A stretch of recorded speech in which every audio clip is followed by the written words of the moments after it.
The gunman's finger trembled on the trigger. The cold metal pressed against Victoria Hale's temple as terrified shoppers cowered behind display cases. In that split second before chaos erupted, a disheveled single father made a choice that would reveal a past he'd buried for years and change two lives forever. Welcome to a story where heroes hide in plain sight, where love blooms in the aftermath of violence, and where sometimes the poorest among us possess the richest secrets. Stay with me until the end and comment your city below. I'd love to know how far this story has traveled. The November rain hammered against the windows of Rothschild's fine jewelry, each droplet catching the light from the chandeliers inside before racing down the glass like liquid diamonds. It was the kind of evening that made people hurry past with umbrellas clutched tight, the kind that turned the city into a blur of headlights and wet concrete. Inside the store, however, time moved differently, slower, more deliberately, as if the weight of all that luxury demanded a certain reverence. Ethan Cole stood near the back wall feeling profoundly out of place. His worn leather jacket had seen better days, probably sometime during the Bush administration, the first one. Water still dripped from his hair, which he'd neglected to cut for the past 3 months. Not out of style, but out of the simple mathematics of single parenthood. Haircuts cost money, and money meant food for Lily. "Daddy? Look at this one." His 7-year-old daughter pressed her small nose against the glass case, her breath fogging up the surface. Inside, a delicate silver locket caught the light, its surface engraved with tiny stars. "It's beautiful, sweetheart," Ethan said softly, his calloused hand resting gently on her shoulder. The price tag, discreetly turned face down but still visible from his angle, read $450. More than he'd make in a week at the construction site, assuming they had work. Which they didn't always. "Do you think Mommy would have liked it?" Lily asked, her voice dropping to that particular whisper children use when talking about the dead, as if speaking too loudly might disturb them. Ethan's throat tightened. 3 years since Sarah's death, and Lily still spoke about her mother in the present tense sometimes, as if she'd just stepped out for groceries and would be back any minute. "She would have loved it, baby. Your mom loved anything with stars." He remembered Sarah's fascination with the night sky, how she'd wake him at ungodly hours to watch meteor showers from their apartment's fire escape. Back when they had an apartment with a fire escape. Back when they had Sarah. "Can I help you?" The sales associate, a woman in her 50s with perfectly coiffed hair and a smile that didn't quite reach her eyes, approached them with the particular brand of polite wariness reserved for customers who obviously couldn't afford anything. "We're just looking..." Ethan said the words coming out more defensive than he'd intended. "My daughter likes to..." "Of course," the woman interrupted, her smile tightening further. "Though I should mention we'll be closing in 30 minutes. The message was clear. You don't belong here. Leave. Ethan felt the familiar burn of shame mixed with anger. He was about to suggest they go when Lily tugged at his jacket. 5 more minutes, Daddy. Please, it's so pretty here." How could he explain to a 7-year-old that pretty places weren't meant for people like them, that the world had divided itself into those who bought diamonds and those who could barely afford groceries? He couldn't, so he just nodded. 5 more minutes. That's when she walked in. Victoria Hale moved through the world like she owned it, which in many ways she did. At 34, she was the youngest CEO in her company's history, having inherited the position not through nepotism, but through what the business journals called ruthless brilliance. She'd turned a failing pharmaceutical company into a billion-dollar empire in just 5 years. The financial press loved her competitors feared her, and her board of directors had learned to simply get out of her way. Tonight she wore a charcoal Armani suit that probably cost more than Ethan's monthly rent, her dark hair pulled back in a severe bun that emphasized the sharp angles of her face. She moved through the jewelry store with purpose, her heels clicking against the marble floor in a rhythm that suggested she had somewhere more important to be. "Ms. Hale," the store manager appeared as if summoned, practically vibrating with excitement. "What a pleasure. I wasn't expecting you until tomorrow." "My schedule changed," Victoria said curtly, checking her phone even as she spoke. "Is the piece ready?" Of course, right this way?" Ethan watched this interaction with the detached interest of someone observing a nature documentary about a completely foreign species. He noticed how the same sales associate who'd been so eager to usher them out now practically genuflected as Victoria passed. Money didn't just talk.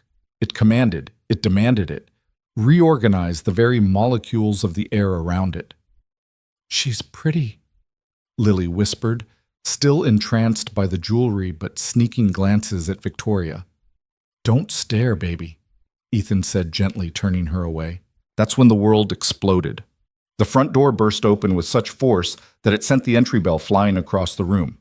A man in a black ski mask charged in a Glock 19 held high in his right hand.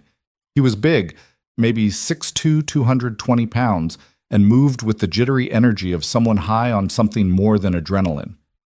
"Everybody down now." The scream that followed came from multiple throats at once. The elderly couple near the wedding rings dropped to the floor, the man trying to shield his wife with his body. The sales associate ducked behind the counter. The manager froze his mouth open in a perfect O of surprise.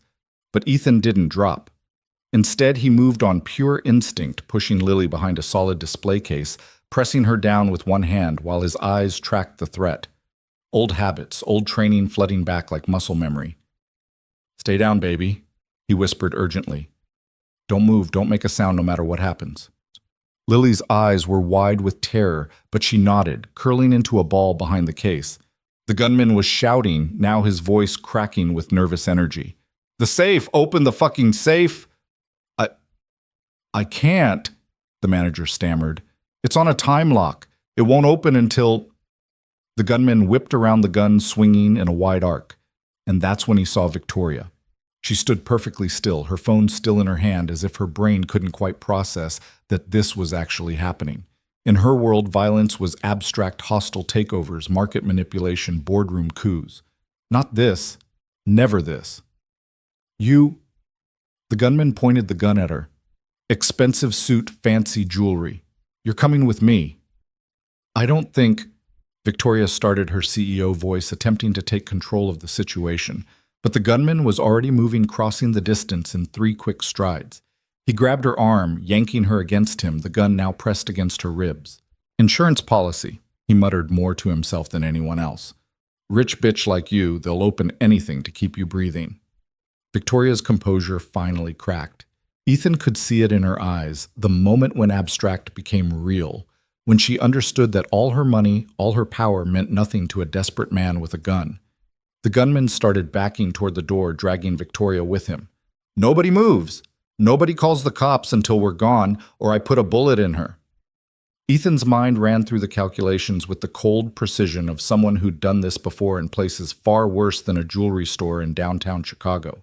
Distance 12 feet, obstacles 2, display cases 1 overturned chair. The gunman's stance was wrong, too much weight on his back foot gun, held too far from his body. Amateur. Dangerous, but amateur. In Afghanistan, Ethan had learned that the most dangerous moment in any hostage situation was the transition when the hostage taker tried to move from one location to another. That's when they were most vulnerable, most distracted, most likely to make a mistake. But it was also when they were most likely to panic and pull the trigger. "Please," Victoria said, her voice steady despite the fear. "Take whatever you want. There's no need for— Shut up!" The gunman jerked her harder, and she stumbled in her heels. They were almost to the door now. In 5 seconds, they'd be outside. In 10, they'd be in whatever vehicle the gunman had waiting. And after that? Ethan thought of Lily curled up behind the display case. Thought of Sarah, who'd made him promise to be careful to come home to be there for their daughter. He'd kept that promise for 3 years. 3 years of construction work and night shifts of food stamps and welfare offices, of swallowing his pride and pretending his past didn't exist. But some promises were meant to be broken. The gunman made his mistake. Then he looked back at the door, checking his exit route. His gun hand dropped just slightly, the barrel moving away from Victoria's ribs for just a fraction of a second. Ethan moved. Not like a construction worker, not like a single dad who spent his evenings helping with homework and making mac and cheese. He moved like what he really was, what he'd tried so hard to bury, a former Delta Force operator who'd spent 8 years in the most dangerous places on Earth, doing things that never made the news. The first rule of close quarters combat violence of action.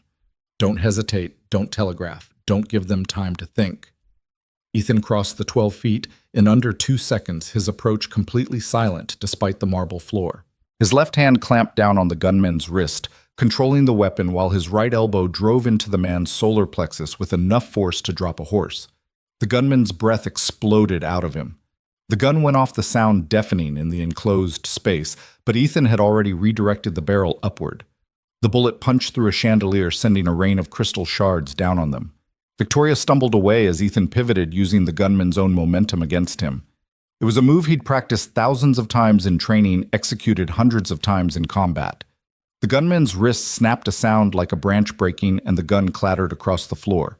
But the man was high on something, probably meth, and the pain just seemed to enrage him. He swung wildly with his free hand, catching Ethan across the jaw. It was a solid hit, enough to make Ethan see stars, but he'd taken worse. Much worse. Ethan let the momentum of the punch spin him, then came back with a knee strike that connected with the gunman's ribs. There was a satisfying crack, and the man finally went down, gasping for air that wouldn't come. "Stay down," Ethan said quietly, his boot on the man's back, applying just enough pressure to keep him immobilized without crushing his windpipe. "It's over." The whole thing had taken less than 10 seconds. For a moment, the only sound was the gunman's labored breathing and the distant wail of approaching sirens.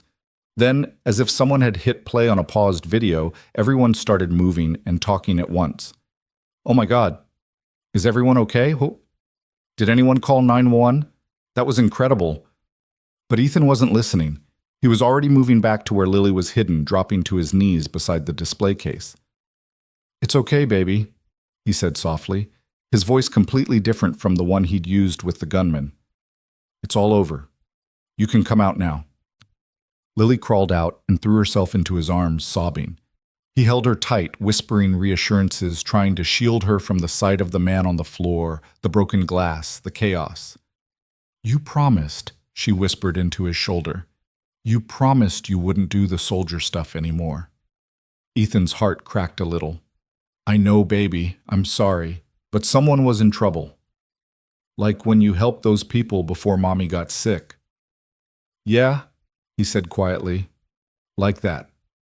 He became aware of someone standing close and looked up to find Victoria Hale staring down at him. Her perfect composure was completely shattered. Her hair had come loose from its bun, falling around her face in dark waves. There was a smear of blood on her cheek. Not hers, he realized, but from the gunman. "You saved my life," she said, her voice barely above a whisper.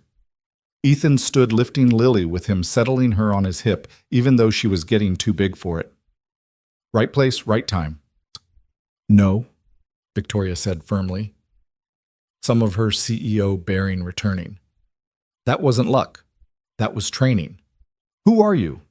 Before Ethan could answer, the police burst through the door, weapons drawn, shouting commands. The next several minutes were a blur of questions, statements, and barely controlled chaos. Ethan kept Lily pressed against him, her face buried in his shoulder as he gave his version of events to a skeptical detective who clearly wondered how a construction worker had managed to disarm an armed robber. "I got lucky," Ethan said for the third time. He wasn't expecting anyone to fight back. The detective, a grizzled veteran named Murphy, looked at him with the expression of someone who'd heard too many lies to believe in coincidence. "Lucky, right. You military—" "I did a stint," Ethan said carefully. "Long time ago." "What branch?" "Well, Army." "What unit?" "Does it matter?" "The guy's in custody. Everyone's safe." Murphy stared at him for a long moment, then flipped his notebook closed. "We'll need you to come down to the station tomorrow. Make a formal statement." "I work tomorrow." "What time?" 6 a.m. to 6 p.m. Hammond Construction if they have work." Murphy's expression softened slightly. He had the look of someone who understood what it meant to need every hour of work you could get. "Come by after. We'll make it quick." As the police led the gunman away, conscious now, and screaming about police brutality, Victoria approached again. The manager was hovering nearby, wringing his hands and muttering about insurance and publicity. "I need to thank you properly," Victoria said. "Can I have your contact information?" That's not necessary. Please, I insist. Ethan was about to refuse again when Lily lifted her head from his shoulder. Daddy needs a job, she announced with the devastating honesty of children. A real job, not the kind where they don't pay him sometimes. Lily, Ethan's face burned with embarrassment, but Victoria was looking at Lily with an expression Ethan couldn't quite read. Is that so? What kind of work does your daddy do? He builds things, Lily said, warming to her subject. And he fixes things. He can fix anything. Our neighbor Mrs. Chen says he's a miracle worker. He fixed her refrigerator and her car. And, that's enough, baby, Ethan said gently.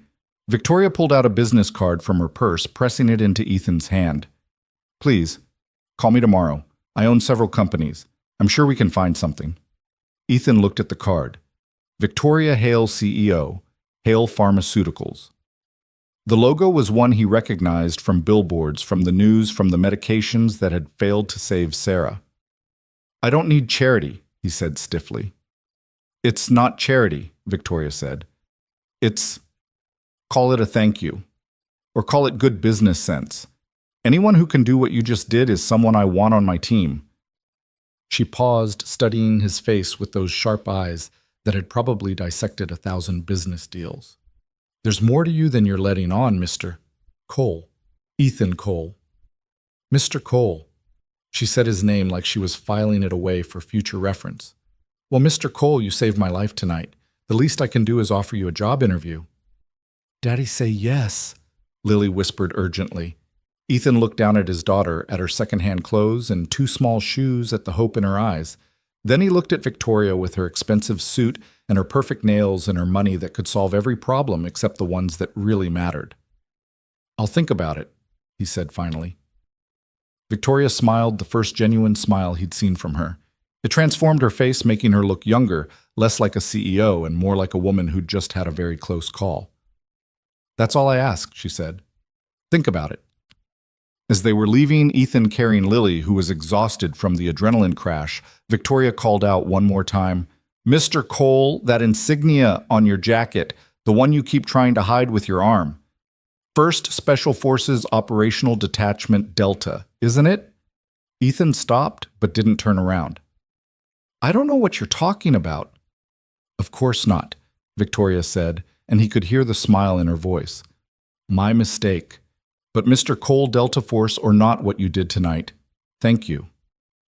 Ethan walked out into the November rain without responding, Lily already half asleep against his shoulder. The water was cold against his face, washing away the sweat and the lingering adrenaline. He'd kept his promise to Sarah for 3 years. 3 years of being nobody, of being invisible, of being safe. But tonight, for just a moment, he'd been himself again. And someone had noticed. As he walked toward the bus stop, his ancient Honda had finally died 2 weeks ago. Ethan found himself fingering the business card in his pocket. Hale Pharmaceuticals. The company whose experimental treatment had cost them everything they had given them hope and then snatched it away when Sarah's cancer proved too aggressive, too advanced. The rational part of his brain said to throw the card away. Nothing good could come from getting involved with that world with people like Victoria Hale, who lived in penthouses and thought money could fix everything. But another part, the part that was tired of choosing between groceries and electricity, tired of watching Lily pretend she wasn't hungry, tired of being nobody, that part wanted to call the number on the card. Daddy, Lily mumbled against his shoulder, are we going to be okay? Yeah, baby, he said softly, stepping onto the bus, the card still in his pocket. We're going to be okay. But as the bus pulled away from the curb, Ethan caught a glimpse of something that made his blood run cold. A black SUV, windows tinted, pulling out into traffic behind them. The same SUV he'd noticed outside their apartment building 3 times this week. Maybe it was paranoia. Maybe it was the adrenaline still coursing through his system, making him see threats where none existed. Or maybe just maybe his past wasn't as buried as he'd thought. The business card in his pocket suddenly felt heavier. Victoria Hale thought she knew who he was because of an insignia on his jacket. But Delta Force was just part of the story. The rest, the missions that didn't exist, The enemies who thought he was dead, the reasons he disappeared in the first place, those were secrets that needed to stay buried. For Lily's sake, if nothing else. The bus rumbled through the wet streets of Chicago, carrying them back to their cramped apartment in a building that should have been condemned years ago. Ethan held his daughter closer, watching the city lights blur past through the rain-streaked windows. Tomorrow, he would have to decide whether to call Victoria Hale. Tomorrow, he would have to figure out if the SUV was really following them or if he was just jumping at shadows. Tomorrow, he would have to pretend to be just another construction worker, just another single dad trying to make ends meet. But tonight had changed something. The careful walls he'd built around his life, the invisible cage he'd locked himself in there, were cracks in it now. And through those cracks, his past was seeping in like water, patient and inexorable. "Daddy," Lily said sleepily, "that lady, she looks sad." "What makes you say that, baby?" Her eyes. They looked like yours sometimes, like when you think I'm not watching. Ethan didn't know how to respond to that, so he just held her tighter as the bus carried them through the night, through the rain, toward a future that suddenly seemed far less certain than it had just hours before. In her penthouse apartment, 40 floors above the city, Victoria Hale stood at her floor-to-ceiling windows, watching the rain streak down the glass. Her assistant had wanted to take her to the hospital to have her checked for shock or injury, but she'd refused. She needed to be alone. She needed to think. Ethan Cole. She'd already had her head of security run a preliminary check. The results were frustratingly sparse. Honorable discharge from the Army 6 years ago. Wife deceased 3 years ago, cancer. One daughter, age 7. Current employment, sporadic construction work. Current address, a building in Southside that her driver wouldn't even stop at without hazard pay. But there were gaps. Big ones. His military record was mostly redacted. The 2 years after his discharge were a complete blank. And then he'd appeared in Chicago with a dying wife and a young daughter working minimum wage jobs, living so far below the radar, he was practically underground. Men didn't develop skills like the ones she'd witnessed tonight working construction. The way he'd moved, the tactical precision, the complete lack of hesitation, that was years of elite training, the kind reserved for people who did things governments didn't acknowledge. Her phone buzzed. Another text from Richard, her CFO, and sometimes lover, making sure she was all right. She ignored it like she'd ignored the 12 calls from board members who'd already heard about the incident. Tomorrow, the story would be in the papers. Pharmaceutical CEO saved by heroic bystander.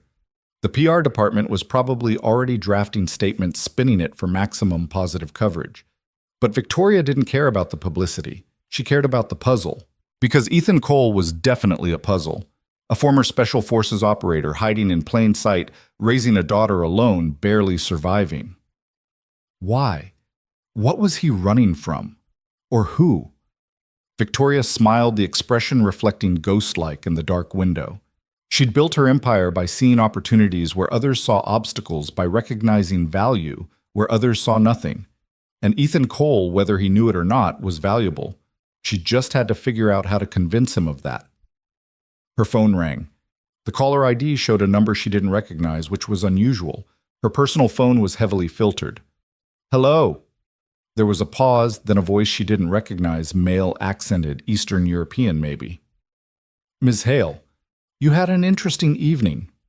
"Who is this?" "Someone with information about the man who saved you tonight. Information I think you'd find very interesting." Victoria's grip on the phone tightened.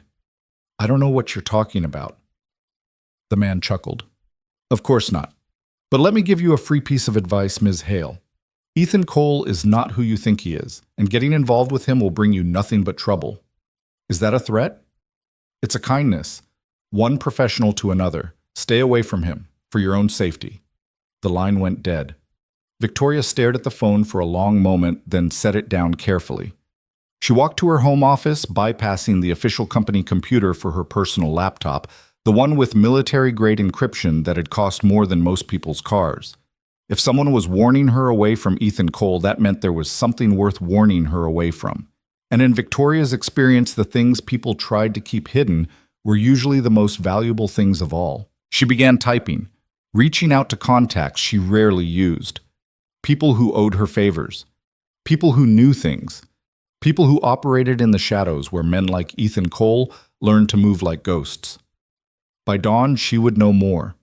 And by tomorrow night, she would make Ethan Cole an offer he couldn't refuse. Not because she needed another employee, not even because he'd saved her life, but because Victoria Hale had built her empire by collecting broken things and making them whole again by finding diamonds in the rough and polishing them until they shone. And Ethan Cole, with his haunted eyes and his dangerous skills and his desperate love for his daughter, was the most interesting broken thing she'd encountered in years. The rain continued to fall over Chicago, washing the blood from the jewelry store's floor, carrying the broken glass into the gutters. But the events of this night would ripple outward like waves touching lives in ways no one could yet imagine. In a rundown apartment in Southside, a little girl dreamed of stars and diamonds, while her father sat awake standing guard against shadows, both real and imagined. In a penthouse high above the city, a woman who thought she knew everything about power was about to learn that some forces couldn't be bought, or sold, or controlled. And somewhere in the darkness, in a black SUV with government plates, a phone call was being made. "Sir? He's been found." "Yes, sir. Cole. He surfaced tonight." "No, sir. He doesn't know we're watching. Not yet." The city slept unaware that the careful balance of a hidden life had been disturbed, that old debts were about to be called in, that love and danger were about to become inextricably intertwined. But that's a story for tomorrow. Tonight there was just the rain and the memory of violence and the strange comfort of knowing that sometimes, just sometimes, the right person is in the right place at exactly the right moment. Even if that person is trying very hard to be nobody at all. The construction site at dawn was a symphony of diesel engines and shouting foremen, the kind of organized chaos that Ethan had grown to find almost meditative. He arrived at 5:45 a.m., 15 minutes early, as always, his breath visible in the cold morning air. His jaw still ached from last night's encounter, a purple bruise spreading across the left side of his face that he'd tried unsuccessfully to hide from Lily at breakfast. "Jesus, Cole, what happened to you?" Mike Hammond, the site supervisor, looked up from his clipboard with concern. Mike was one of the good ones, a boss who actually made sure his workers got paid, even if it meant fighting with the general contractor. "Bar fight," Ethan lied smoothly, pulling on his hard hat. "You should see the other guy." Mike snorted. "Sure. And I'm dating a supermodel. You good to work? I'm here, aren't I?" That was the end of it. Construction sites had their own code. You showed up, you worked. You didn't ask too many questions about the bruises and the hangovers and the reasons men ended up breaking their backs for $15 an hour. Ethan lost himself in the rhythm of the work, hauling rebar-mixing concrete building forms for the foundation of what would eventually be another glass tower full of people like Victoria Hale. The November wind cut through his jacket, but the physical labor kept him warm.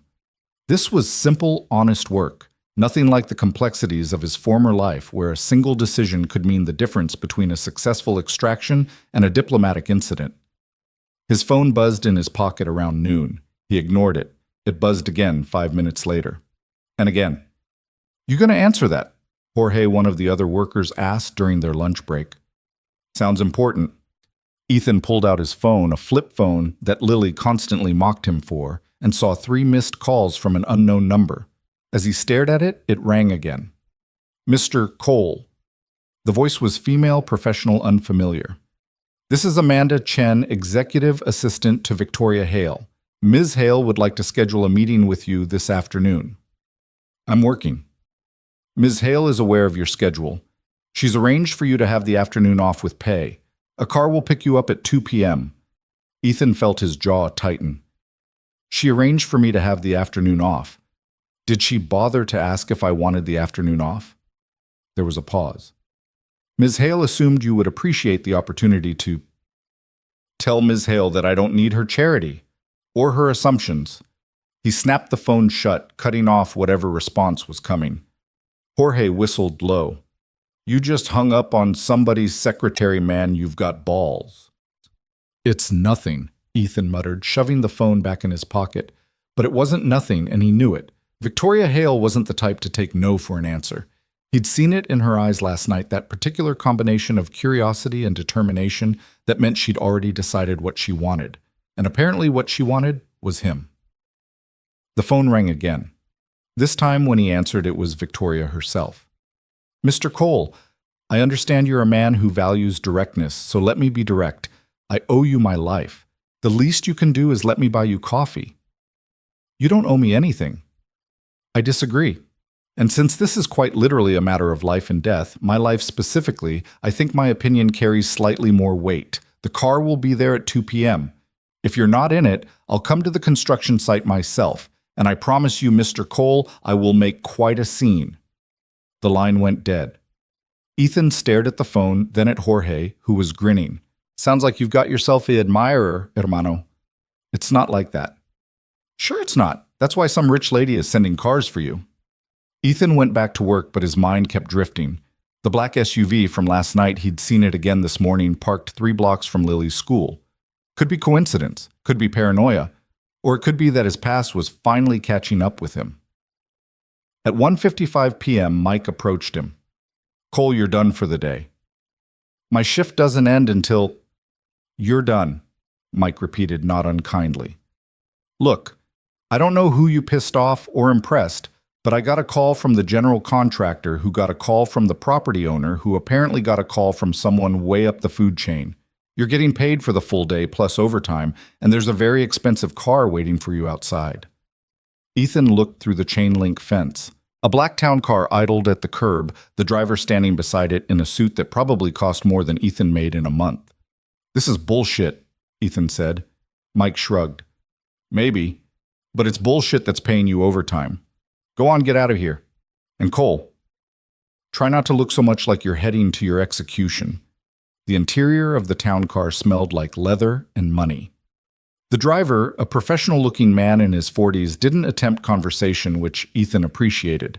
They drove north, leaving the industrial sprawl behind, entering neighborhoods where the houses had gates and the cars had names Ethan couldn't pronounce.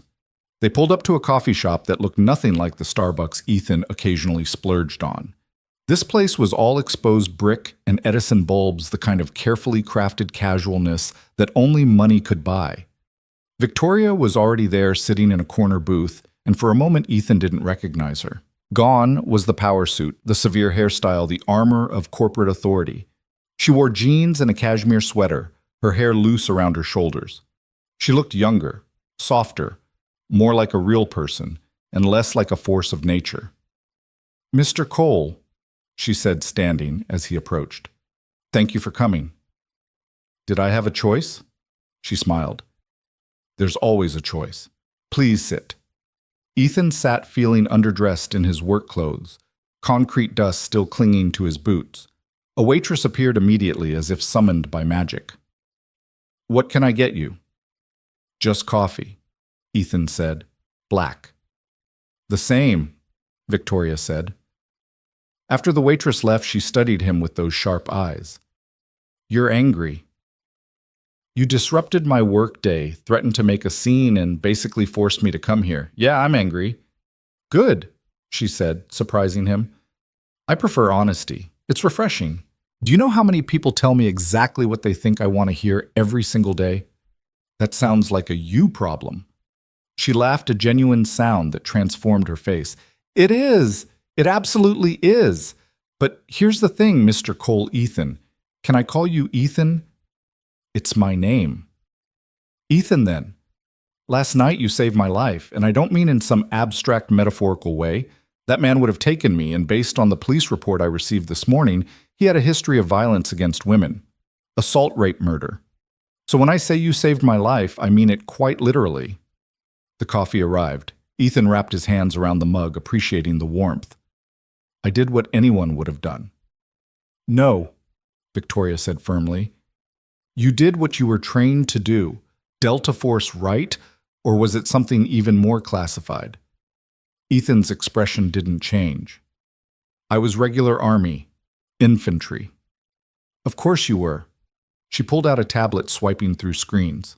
Ethan James Cole, born March 15, 1987, in Detroit. Enlisted at 18, served for 8 years. Honorable discharge in 2019. Married Sarah Martinez in 2017. Daughter Lily, born the same year. Sarah died of pancreatic cancer 3 years ago. She looked up. "The official record, such as it is. You had no right. But then there are the gaps. she continued as if he hadn't spoken. 2 years after your discharge where you simply don't exist. No employment records, no address, no credit cards, nothing. And your military record is so heavily redacted it might as well be written in black marker. Then you appear in Chicago with a dying wife and a baby working construction living in poverty. Why? None of your business. I'm making it my business. She leaned forward. Because here's what I think. I think you were something special, something dangerous, and something happened that made you walk away from it all. Maybe it was Sarah getting sick. Maybe it was Lily being born. Or maybe it was something else entirely. Something that has you looking over your shoulder, checking for surveillance, noting exits whenever you enter a room. Ethan's eyes narrowed. She was more observant than he'd given her credit for. I think you're bored out of your mind working construction, she continued. I think you're slowly going broke trying to give your daughter a decent life. And I think you're tired of pretending to be nobody when you're clearly somebody. You don't know anything about me. I know you speak Arabic, Pashto, and Farsi fluently. That was in the unredacted part of your file. I know you have a genius-level IQ based on your ASVAB scores. I know you're qualified in combat medicine, explosives, communications, and God knows what else. And I know you're wasting away on a construction site when you could be doing something that actually matters. Construction matters, Ethan said stubbornly. It's honest work. It is, Victoria agreed. But it's not your work. Your work is protecting people, saving people, being the one who runs toward danger when everyone else runs away. That life is over. Is it because, from where I'm sitting, it looks like you're just on pause, waiting for something or someone? Before Ethan could respond, his phone rang. Lily's school. His blood went cold. I need to take this, he said, already standing. Mr. Cole. This is Principal Morrison. There's been an incident. Lily is fine, she added quickly, but we need you to come to the school immediately.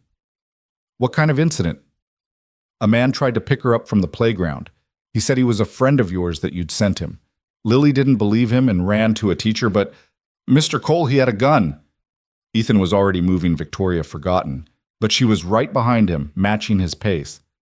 What's wrong? She asked. Someone tried to take Lily. The words came out sharp, clipped, his military bearing taking over completely. I need to get to her school. My car's faster than a taxi, Victoria said, pulling out her phone. James! Bring the car around. Now. They were in her BMW and moving within 30 seconds, Victoria driving with surprising skill through the afternoon traffic. Ethan's mind was racing, running through possibilities, scenarios, threat assessments. Talk to me, Victoria said, taking a corner at speed. Who would try to take your daughter? I don't know. Bullshit. You know exactly who, or at least you have an idea. Ethan glanced at her, this woman he'd known for less than 24 hours, who was currently breaking several traffic laws to get him to his daughter. There are people who think I'm dead, people who need to keep thinking that. From your military service. From after. The 2 years you couldn't find anything about. I was doing things that didn't officially happen for people who don't officially exist. And then I found out Sarah was pregnant, and I wanted out. But you don't just walk away from that life. So I made a deal. I died. Officially. Killed in a training accident that never made the news because the training never happened. Victoria ran a red light, horns blaring behind them. But someone figured out you're alive. Maybe. Or maybe this is something else. Maybe someone from my past is using Lily to draw me out. His hands clenched into fists. If they've hurt her... You said the principal told you she was fine. Fine is relative when someone pulls a gun at an elementary school. They screeched to a halt outside the school. Police cars were everywhere, lights flashing. Parents clustered behind the police tape, some crying, others on phones. Ethan was out of the car before it fully stopped, his eyes scanning for threats, even as he pushed through the crowd. Sir, you can't... A uniformed officer started. Ethan Cole, my daughter's in there. The officer checked his list, then lifted the tape. Principal's office. Ethan found Lily sitting on a bench outside the office, a female detective crouched beside her, showing her pictures on a tablet. When she saw him, Lily launched herself into his arms. Daddy! He held her tight, checking her for injuries even as he murmured reassurances. She was okay, scared, but okay. Mr. Cole? Principal Morrison approached her face grave. Thank you for coming so quickly. What happened? Lily was on the playground with her class when a man approached the fence. He called her by name, said you'd send him to pick her up early, said there was a family emergency. What did he look like? The principal gestured to the detective who stood and extended her hand. Detective Rivera, we have security footage. The man was Caucasian, approximately 6 feet tall, dark hair, wearing a black suit. He had a vehicle parked nearby, a black SUV with tinted windows. Ethan's blood went cold. The same SUV from last night. When Lily refused to go with him, he became agitated, Detective Rivera continued. One of the teachers saw him reach into his jacket. We believe he was going for a weapon. The teacher called for lockdown immediately, and the man fled. Did you get plates? Fake. We're running facial recognition now, but... She shrugged. These things took time. Mr. Cole, Principal Morrison said carefully, is there something we should know? Is Lily in danger? Before he could answer, Victoria stepped forward. Ethan had almost forgotten she was there. I'm Victoria Hale, she said, her CEO voice in full effect. I'm Mr. Cole's employer. We'll be providing private security for Lily, effective immediately. We will, Ethan started. Victoria shot him a look that said, shut up and let me handle this. To the principal, she continued, Mr. Cole has been consulting on a sensitive corporate security matter. It's possible this incident is related. We take the safety of our employees and their families very seriously. The principal looked relieved to have someone taking charge. Of course. Whatever you need. Daddy? Lily whispered, her face still buried in his shoulder. The man knew things. He knew about Mommy. He knew we lived in Chicago. He knew my teacher's name. Ethan's jaw tightened. This wasn't random. This was targeted. Someone had been watching them gathering intelligence. We need to go, he said to Victoria. Now. She nodded already on her phone. James, bring the car around to the back entrance. Alert the security team we're implementing Protocol 7. Ethan didn't know what Protocol 7 was, but he appreciated the efficiency. They moved quickly. Detective Rivera escorting them through the school to a rear exit where the BMW was waiting. We'll need a statement, Rivera said. Tomorrow, Victoria said firmly. Mr. Cole will come to the station tomorrow. They were in the car and moving before Rivera could object. Lily sat between them in the back seat, clinging to Ethan's hand. Where are we going? Ethan asked. Somewhere safe, Victoria said. My penthouse has better security than Fort Knox. You and Lily can stay there until we figure out what's happening. We can't.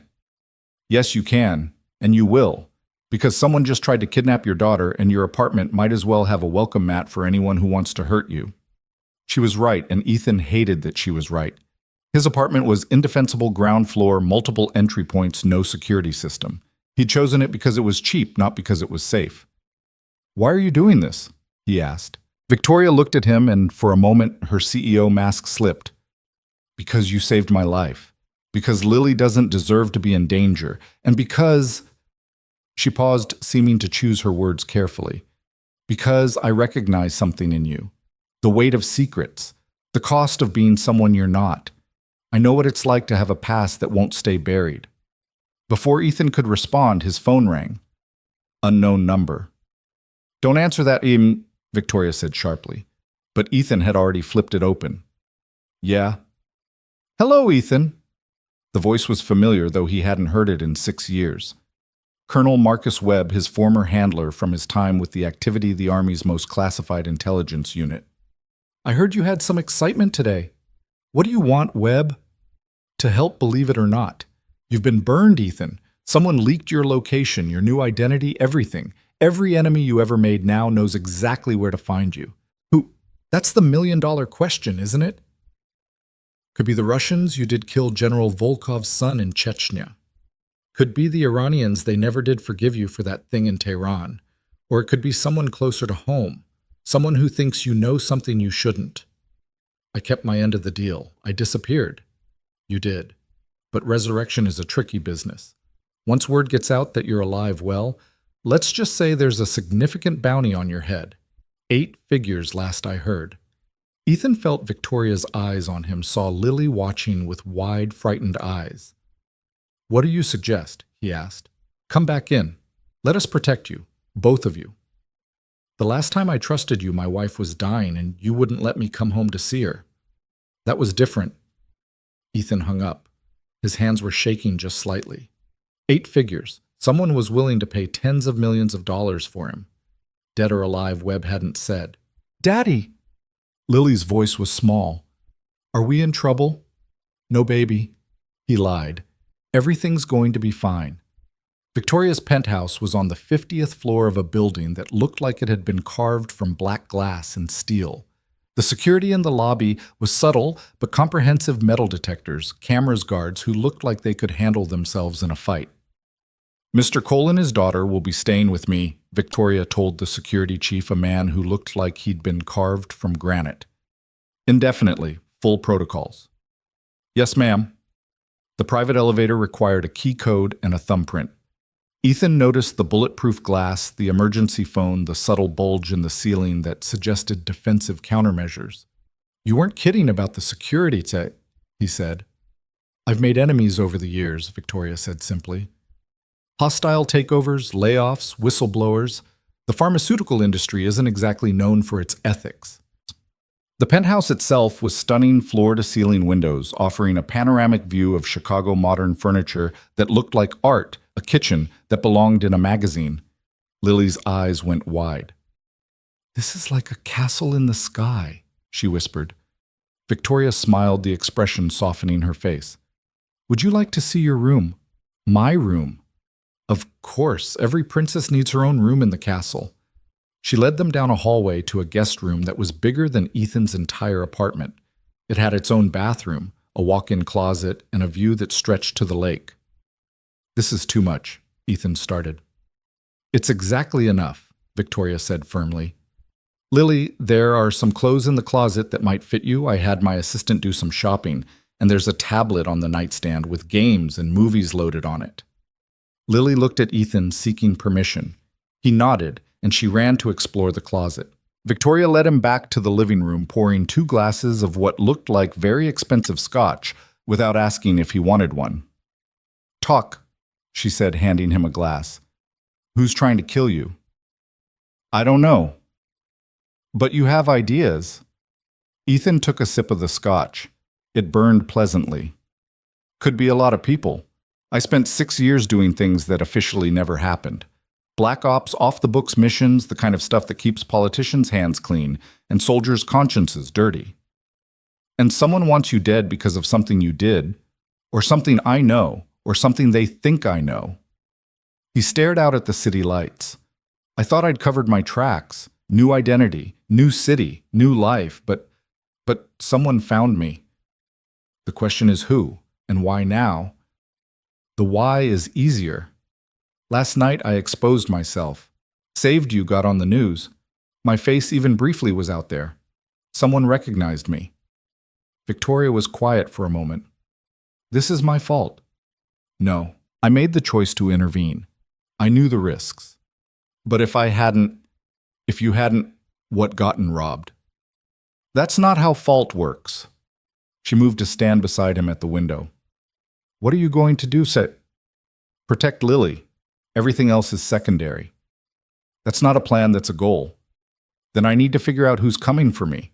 The man at the school, he was professional but not elite. Probably hired help, which means someone's paying for this, not doing it themselves. So we follow the money." Ethan looked at her. You saved my life. Now someone's trying to take yours. That makes this my problem too. This isn't your fight. I'm making it my fight." She turned to face him fully. "I have resources you need, money, connections, security. You have skills I need, combat training, tactical knowledge, the ability to see threats before they materialize. We can help each other. And what do you get out of it?" She was quiet for a long moment. "Have you ever felt like you're drowning in your own success? Like you've built this perfect life, this perfect image, and it's slowly suffocating you?"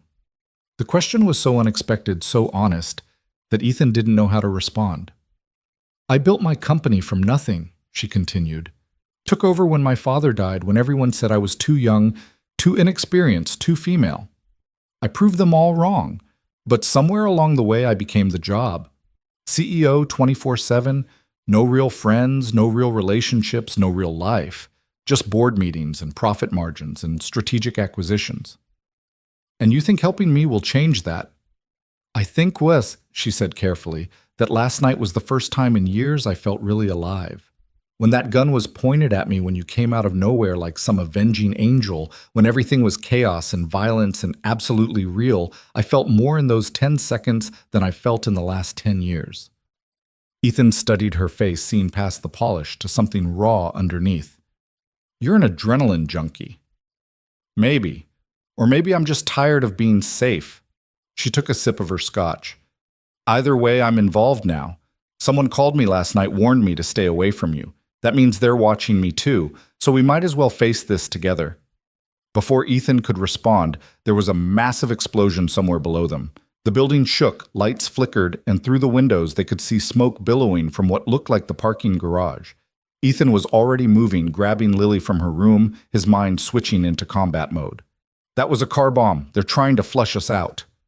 Victoria was on her phone. Security report. What do you mean you've lost contact with the lobby? Another explosion closer this time. The lights went out completely, emergency lighting, kicking in a second later, bathing everything in red. They're taking out the building's infrastructure, Ethan said. Power communication security. This isn't some hired thug. This is a professional assault team. The panic room, Victoria said, already moving. This way. She led them to what looked like a normal wall, pressing her hand against a hidden scanner. The wall swung open, revealing a reinforced room with its own power supply, communications equipment, and enough supplies to last a week. Get in, Ethan said, pushing Lily toward the room. What about you? I'm going to buy us time. He checked the Glock he'd taken from the security desk downstairs, a habit from his old life, always know where the weapons are. Lock yourselves in. Don't come out for anyone but me. Ethan, lock it. The wall swung shut and Ethan heard the heavy bolts engage. Good. They were safe. For now. He moved through the penthouse lights off using the emergency lighting to navigate. His training came back like muscle memory, heel to toe, controlling his breathing weapon at low ready. The main elevator dinged. They were here. The doors opened and smoke grenades rolled out, filling the entryway with thick gray clouds. Ethan dropped to one knee behind a marble counter, waiting. Through the smoke, he could see shapes moving 4, maybe 5 operators in full tactical gear, professional, organized, lethal. But they'd made one mistake. They'd assumed he was just some washed-up special forces guy living on past glory. They were about to learn differently. The first operator came through the smoke weapon, sweeping left. Ethan let him pass, then rose silently behind him. His arm went around the man's throat, a blood choke that dropped him in 3 seconds. Ethan took his weapon, an HK-416 with a suppressor, and his radio. Alpha 1 report, a voice crackled through the earpiece. Ethan keyed the mic, coughing slightly to disguise his voice. Area clear, moving to secondary. Copy. 3 left, maybe 4. He moved through the smoke like a ghost, using their own concealment against them. The second operator was checking doors methodically. Ethan put 2 rounds, center mass, the suppressor, reducing the shots to whispers. The man dropped. Shots fired, Alpha 2 is down. Now they knew he was hunting them. The remaining operators pulled back, forming a defensive position near the elevator. Smart. But Ethan knew the penthouse layout, now had memorized it the moment they'd arrived. There was another way around. He moved through the kitchen, staying low, circling behind them. Through the service corridor that Victoria probably didn't even know existed.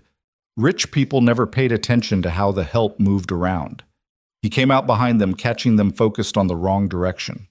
The firefight was brief and violent. Ethan had surprise and superior position. They had numbers and armor. When the smoke cleared, literally, 2 more operators were down, but Ethan had taken a round in the shoulder. The bullet caught by the vest he'd grabbed from the first operator, but still enough to crack ribs. The last operator was backing toward the elevator, speaking rapidly into his radio. Mission abort, target is hot. Repeat, target is... Ethan's shot took him in the throat, cutting off the transmission. Silence fell, broken only by the wail of sirens approaching from below. Ethan moved back to the panic room, keying the intercom. "It's me. It's over." The door opened and Lily ran out, throwing herself at him. He caught her with his good arm, holding her tight. "Are you hurt?" Victoria asked, noting the blood on his shirt. "I'm fine." "That's not what I asked." Before he could respond, his phone rang. Webb again. "Impressive, Ethan. 5 operators in less than 3 minutes. You haven't lost a step." "Who sent them?" "That's the interesting part. They were Russians. Spetsnaz specifically. Seems General Volkov never forgave you for his son. After 6 years. He only found out you were alive yesterday. Someone sent him your picture from the news along with your current location. Someone wanted to use the Russians to do their dirty work." "Who?" "Still working on that. But Ethan, this is just the beginning. Once word spreads that you're alive, everyone you ever crossed is going to come calling. You need to come in." "No." "Then you need to run, take your daughter, and disappear again." Ethan looked at Victoria, who was checking Lily for injuries with surprising gentleness, at this woman who'd opened her home to them, who'd stood by them even when bullets started flying. "Maybe," he said, "or maybe it's time to stop running." He hung up, then turned to Victoria. "We need to leave. Now. The police will be here soon and I can't answer their questions. Not honestly."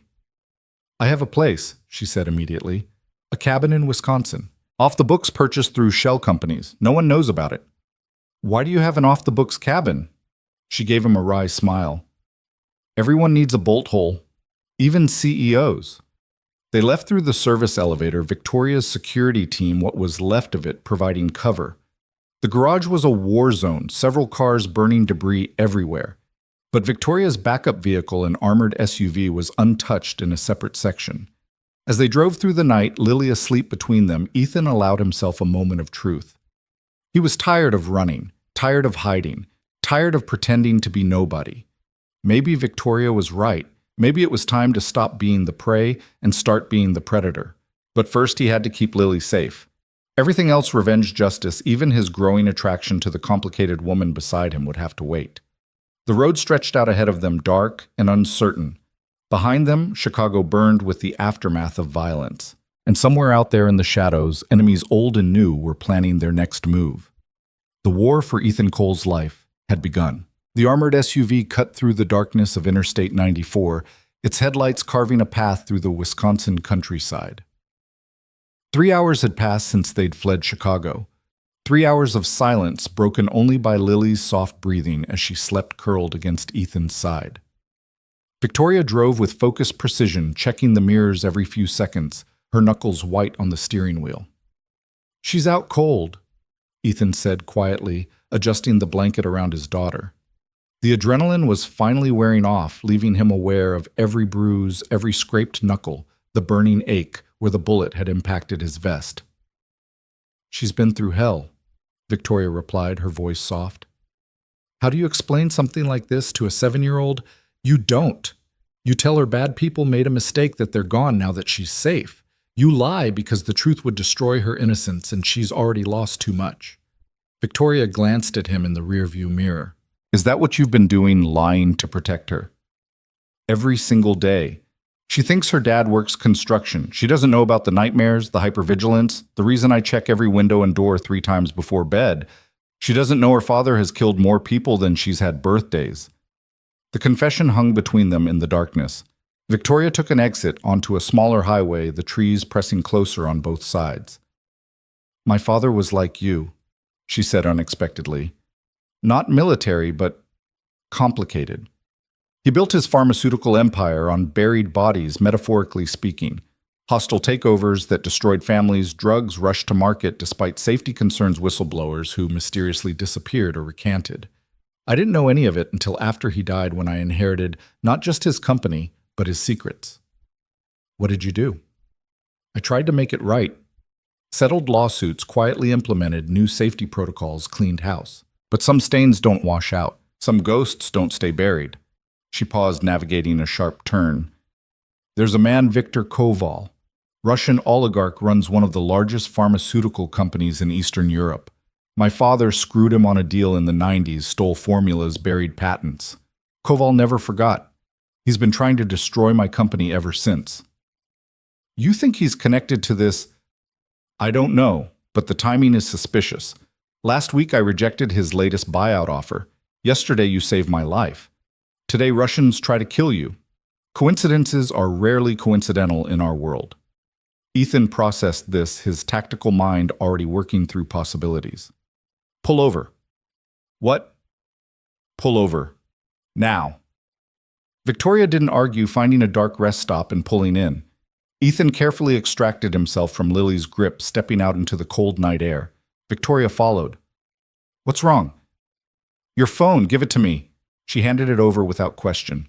Ethan popped the back to remove the battery and SIM card, then did the same with his own phone. They're tracking us, he said. Has to be. Those operators found your penthouse too quickly, knew exactly which floor, which unit. Someone's been watching, gathering intel.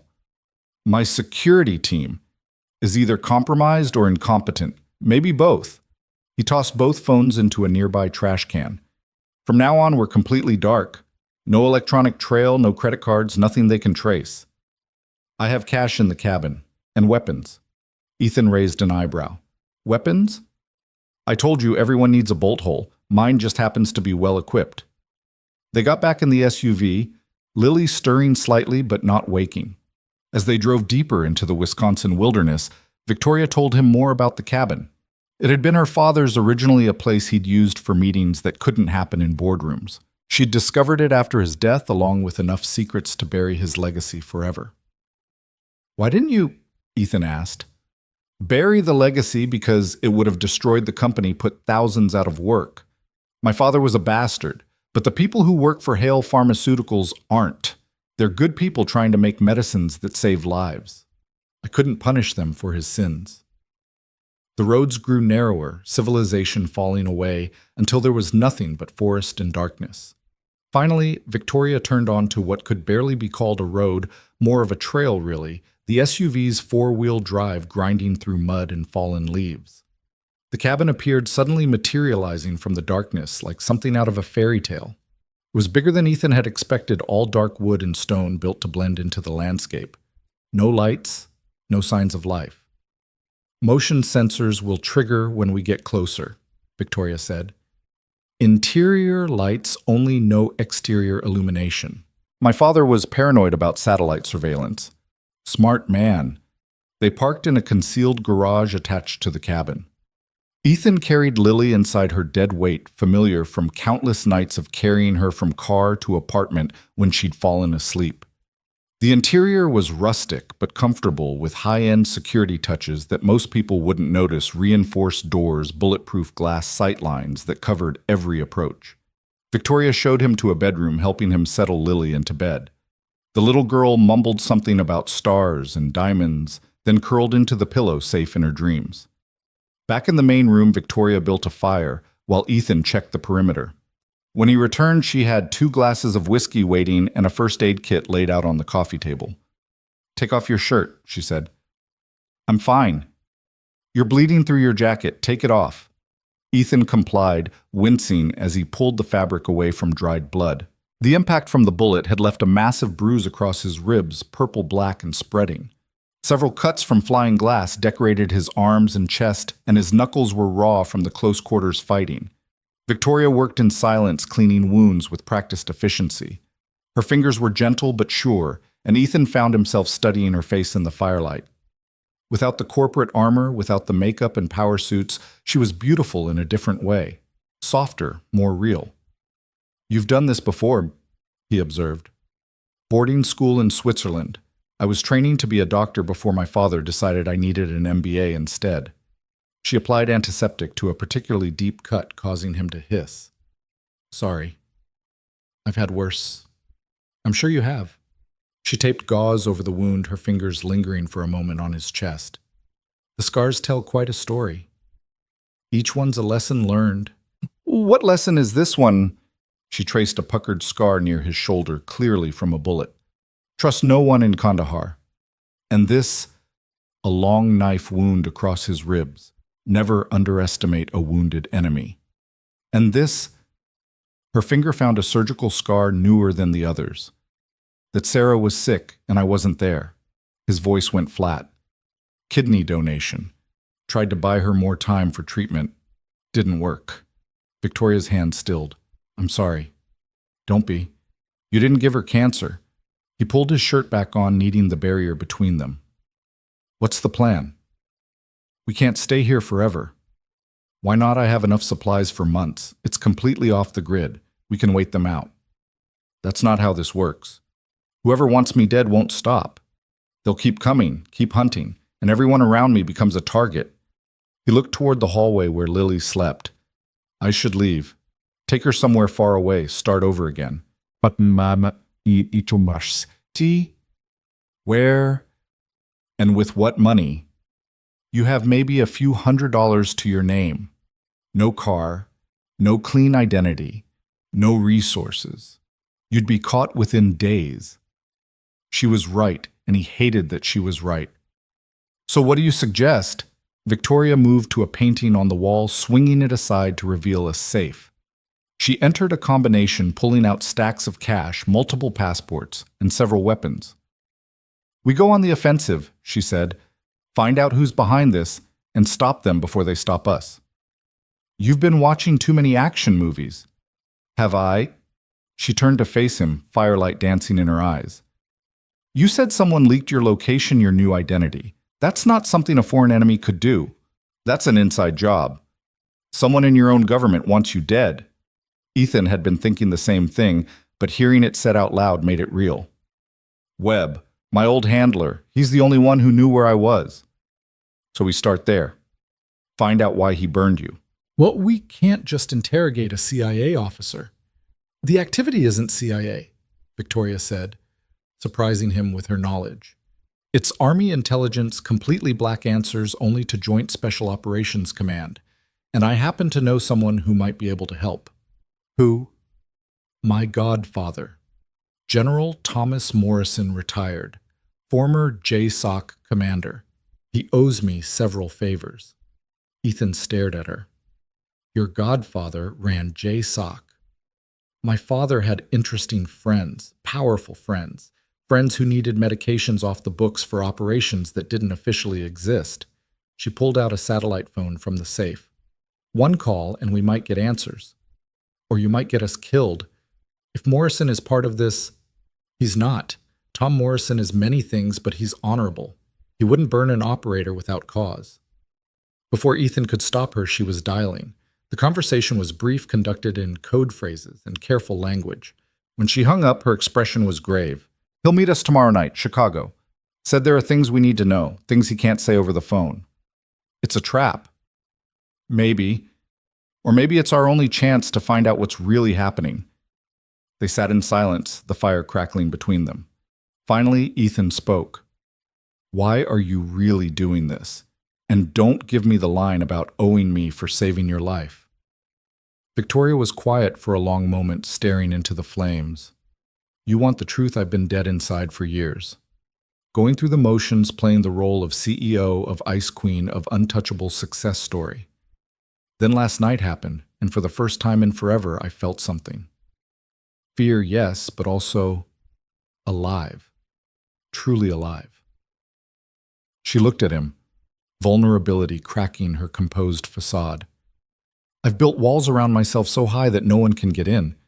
But you walked through them like they weren't even there. You saw me not the CEO, not the billionaire, just the woman who was scared and needed help. And you didn't hesitate. Anyone would have... No, she interrupted. They wouldn't. They would have calculated the risk, considered the liability, worried about their own safety. You just acted. No hesitation, no doubt, just pure instinct to protect. She moved closer to him on the couch, close enough that he could smell her perfume, mixed with cordite and fear sweat from earlier. I've been surrounded by men who want my money, my power, my influence. You're the first one who wanted nothing from me except to keep me safe. Victoria, I know, she said. I know this is insane. I know we've known each other for less than 48 hours. I know you're still grieving your wife, still trying to protect your daughter, still fighting ghosts I can't even see. But I also know that when you look at me, you see me, the real me. And that's worth more than all the money in my accounts. The moment stretched between them, charged with possibility and danger.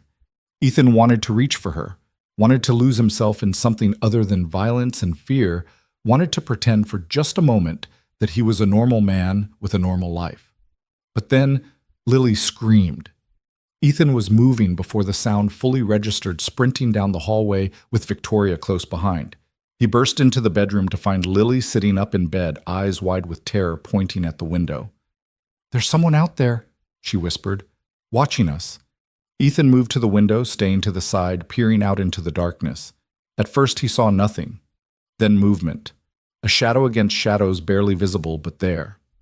"Victoria, get Lily to the safe room," he said quietly, his voice shifting into command mode. "The safe room is behind the bookshelf in the study. Your father's paranoia, remember? Take her there and lock yourselves in." Victoria didn't argue, scooping Lily up and carrying her out. Ethan grabbed one of the weapons from the safe, a Sig Sauer P226 with a suppressor, and moved to the back door.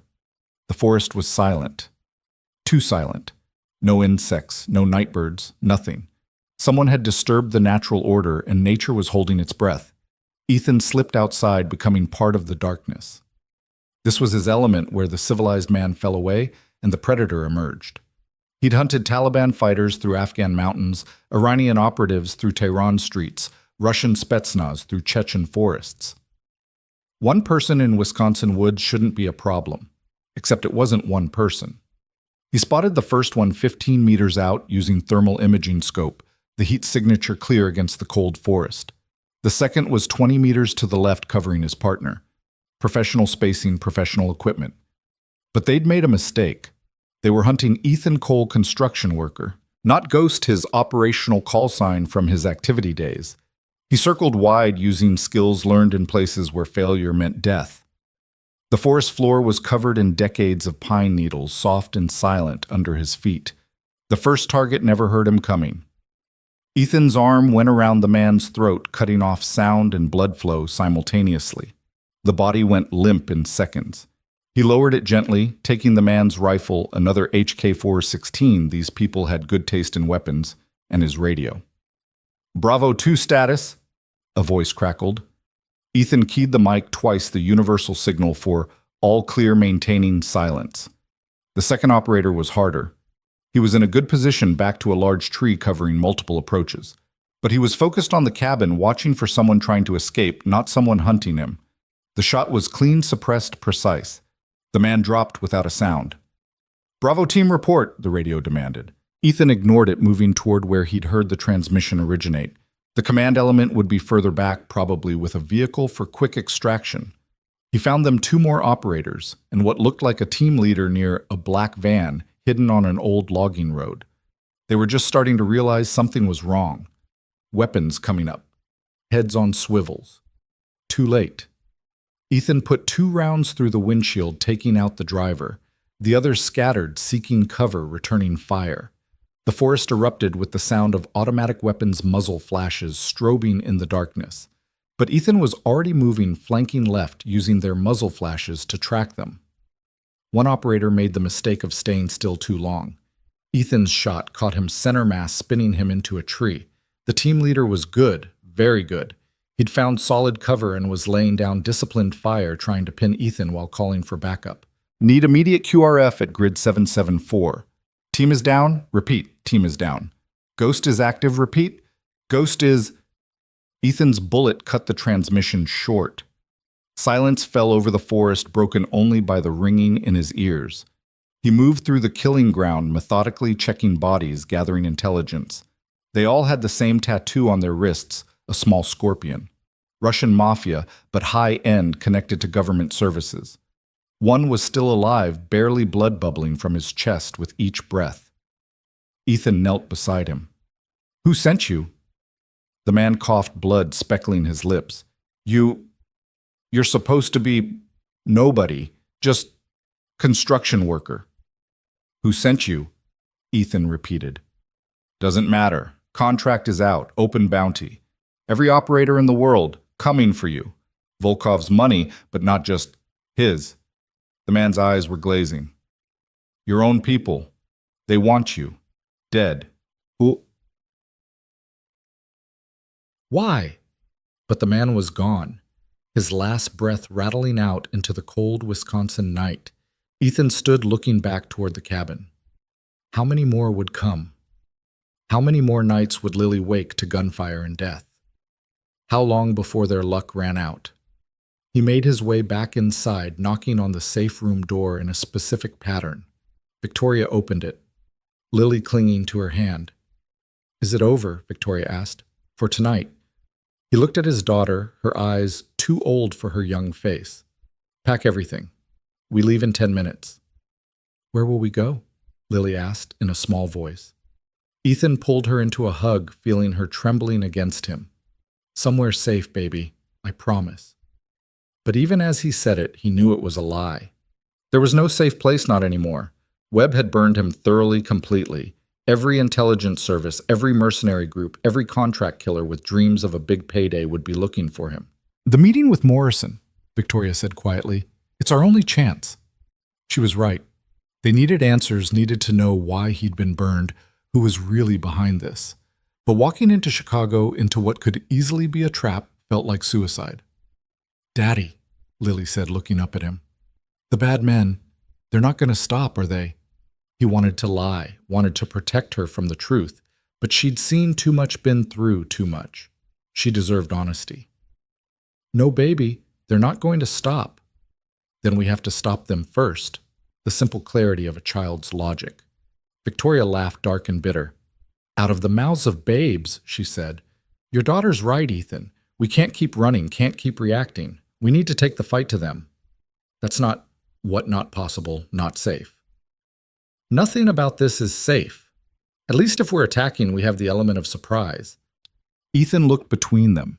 His daughter too young to be this brave, and this woman he barely knew, who'd thrown her lot in with them completely. They were right. Defense only worked if you had a position worth defending.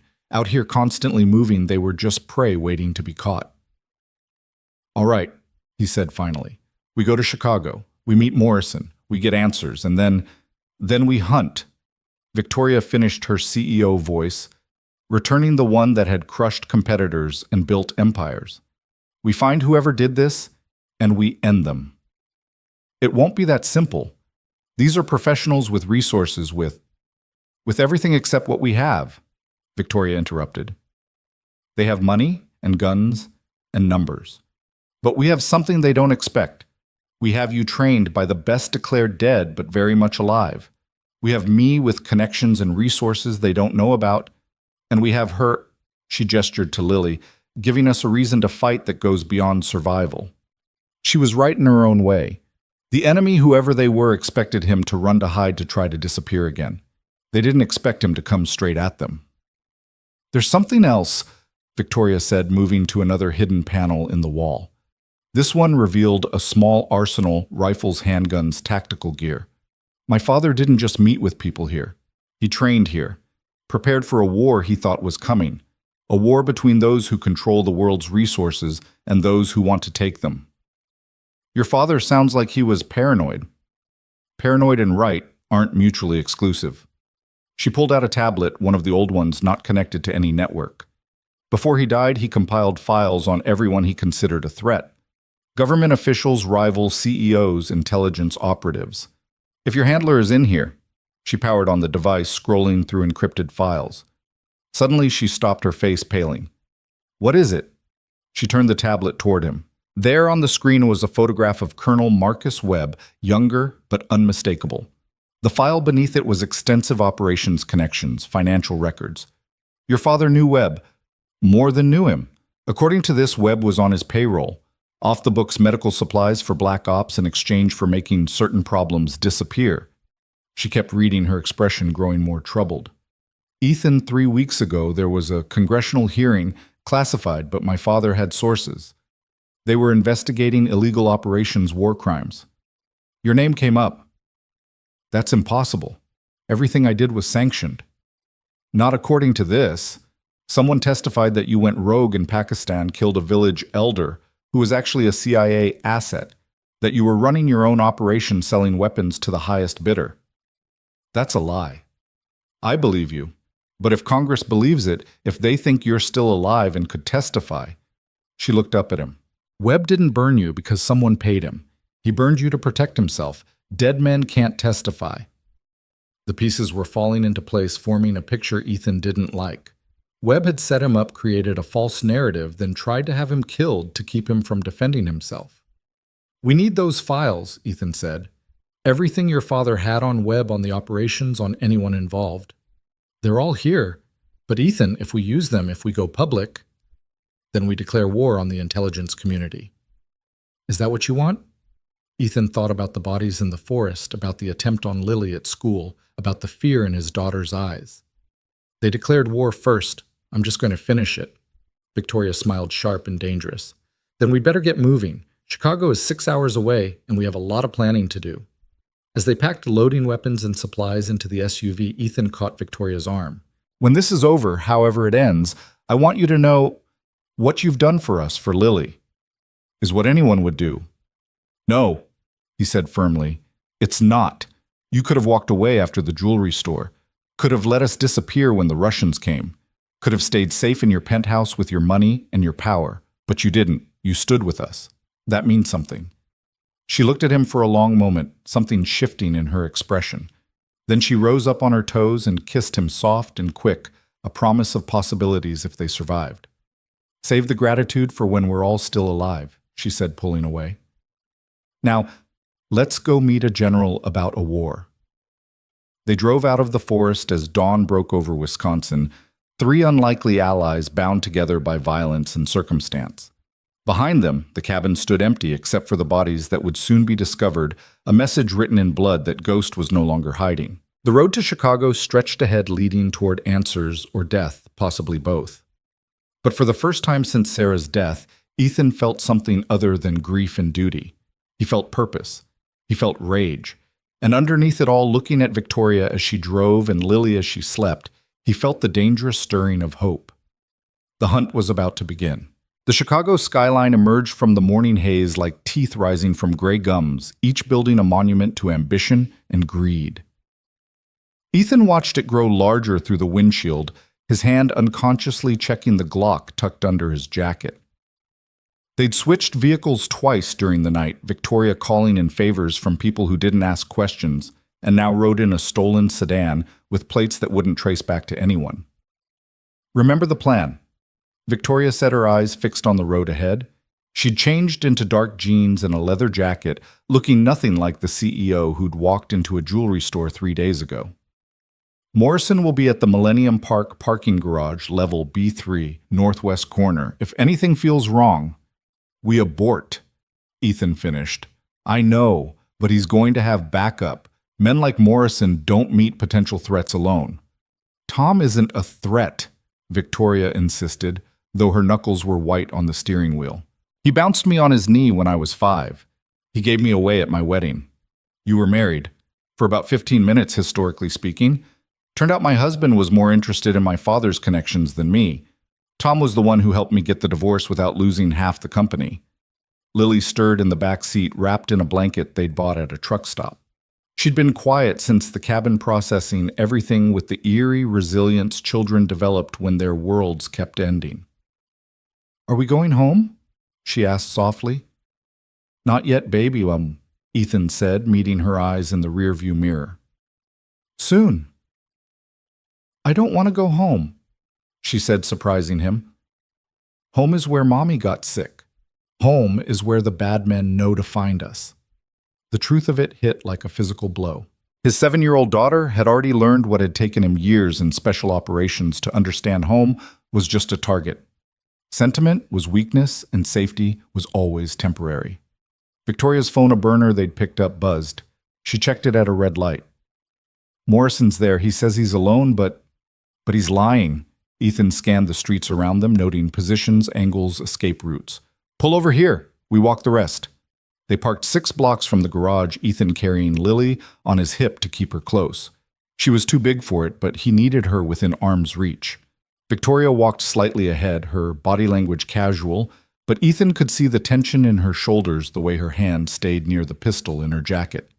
The garage was a concrete cave, fluorescent lights flickering like dying stars. Level B3 was nearly empty, just a few cars scattered across the oil-stained expanse. Ethan spotted Morrison immediately, hard to miss a 6'4" former general, even when he was trying to blend in. He stood next to a black suburban Hans, visible, wearing civilian clothes that couldn't quite hide his military bearing, but Ethan also spotted the others. 2 men in a car 30 meters away, trying too hard to look casual. Another on the level above, visible through the gaps in the concrete. A fourth near the stairwell, positioned to cut off escape. "It's an ambush," he whispered to Victoria. "No," she said, but uncertainty colored her voice. "Tom wouldn't—" "Victoria." Morrison's voice boomed across the garage. "Thank God you're all right. Come here quickly. We don't have much time." Victoria started forward, but Ethan caught her arm. "Wait." Morrison's expression shifted, and Ethan saw him tap his thigh twice, old military signal for danger, stay back. So not an ambush. Morrison was the one who was trapped. "General Morrison," Ethan called out, his voice carrying clearly. "Why don't you tell your friends to come out? Makes conversation easier when everyone's visible." There was a moment of stillness. Then car doors opened and men emerged.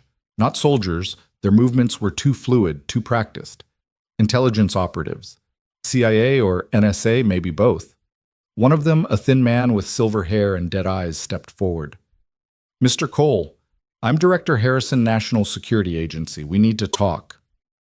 "Funny way of arranging a meeting," Ethan said, shifting Lily to his other hip, freeing his gun hand. "Necessary precautions. You've left quite a body count the last few days. 12 confirmed kills, possibly more. That draws attention." "They started it," Lily said suddenly, her child's voice cutting through the tension. "They tried to take me from school. Daddy was just protecting us." Harrison's expression didn't change. "I'm sure he was." "But national security doesn't care about individual motivations. We care about a former activity operator who was supposedly dead suddenly surfacing and killing Russian intelligence operatives on American soil." "They weren't intelligence," Ethan said. "They were Bratva, organized crime, with connections to Russian intelligence. The distinction is academic. What matters is that Moscow is asking questions and we need answers to give them." Morrison finally spoke, his voice heavy with something like regret. "Ethan, I'm sorry. They came to me, knew about the meeting. I had no choice." "There's always a choice," Victoria said coldly. "You chose wrong, Tom." "Did I? Your friend here is a walking diplomatic incident. Do you know what he did in Pakistan? In Iran? The things that were covered up to prevent international incidents. I did my job," Ethan said quietly. "You did more than that," Harrison interjected. "You exceeded every parameter, broke every rule, and then you had the audacity to try to leave to think you could just walk away." "My wife was dying." "Irrelevant. You knew the deal when you joined the activity. You belong to us until we say otherwise." "Slavery was abolished in 1865, Victoria said. Harrison's smile was thin as paper. "Not for men like him. He signed papers, made commitments. He belongs to the United States government, and we've decided it's time for him to come home." "That's not happening," Ethan said. "I'm afraid it is. You see, Mr. Cole, you have two choices. Come with us. Voluntarily return to active duty, and your daughter goes into protective custody, safe, educated, cared for. Or resist, and we'll take you anyway, but Lily goes into the system. Foster care for the daughter of a terrorist has its own special challenges." "You son of a—" Ethan started forward, but Victoria caught his arm. "You can't do that," she said to Harrison. "I'll call every media outlet, every congressional representative. I'll burn you all down." "No, Ms. Hale, you won't. Because if you do, we'll release the files on your father, the real files. Not the sanitized version you found, but the truth. The children who died testing his drugs in Somalia. The biological weapons he developed for dictators. The mass graves in Serbia that exist because of medications he provided." Victoria went pale. "You're lying." "File designation Alpha 77 Bravo. Check with Morrison. He was there for some of it. Morrison couldn't meet Victoria's eyes, and that told her everything. "Tom," she whispered, "tell me he's lying." "Your father was a complicated man," Morrison said carefully. "He did good things and terrible things, like all of us who operate in the shadows." Ethan felt the world tilting options disappearing one by one. They had him boxed in professionally, thoroughly, but they'd made one mistake. They'd threatened Lily in front of her. His daughter slipped from his arms, walked forward with the fearlessness of a child who'd already seen too much. She stopped directly in front of Harrison, tilting her head back to look up at him. "You're a bully," she said clearly. "Mommy told me about bullies. She said they're just scared people pretending to be strong. What are you scared of?" Harrison blinked, momentarily thrown. "Little girl, you don't understand. I understand you want to take my daddy away. I understand you're threatening us. But Daddy fought real bad guys, not pretend ones in suits. So what are you scared of?" "Lily, come here," Ethan said, but she stood her ground. "Are you scared that Daddy knows something? Something about you?" Harrison's expression shifted almost imperceptibly, but Ethan caught it. Fear. Just a flash, but there. "Webb," Ethan said suddenly, pieces clicking together. "This isn't about Pakistan or Iran. This is about Webb." "What did he do? What are you covering up?" "Colonel Webb is a decorated officer, Colonel Webb is a traitor," Morrison interrupted suddenly. Everyone turned to stare at him. The general stood straighter. Some decision made. 3 months ago, we discovered Webb had been selling operational intelligence to the Chinese. Names of assets, safe house locations, ongoing operations. 37 operators and assets dead because of him. "Tom, shut your mouth," Harrison warned. "No, I'm done with this."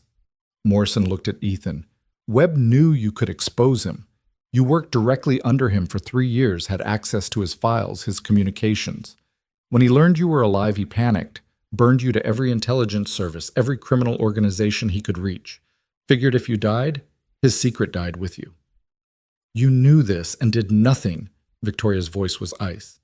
"We were building a case, needed evidence that would hold up."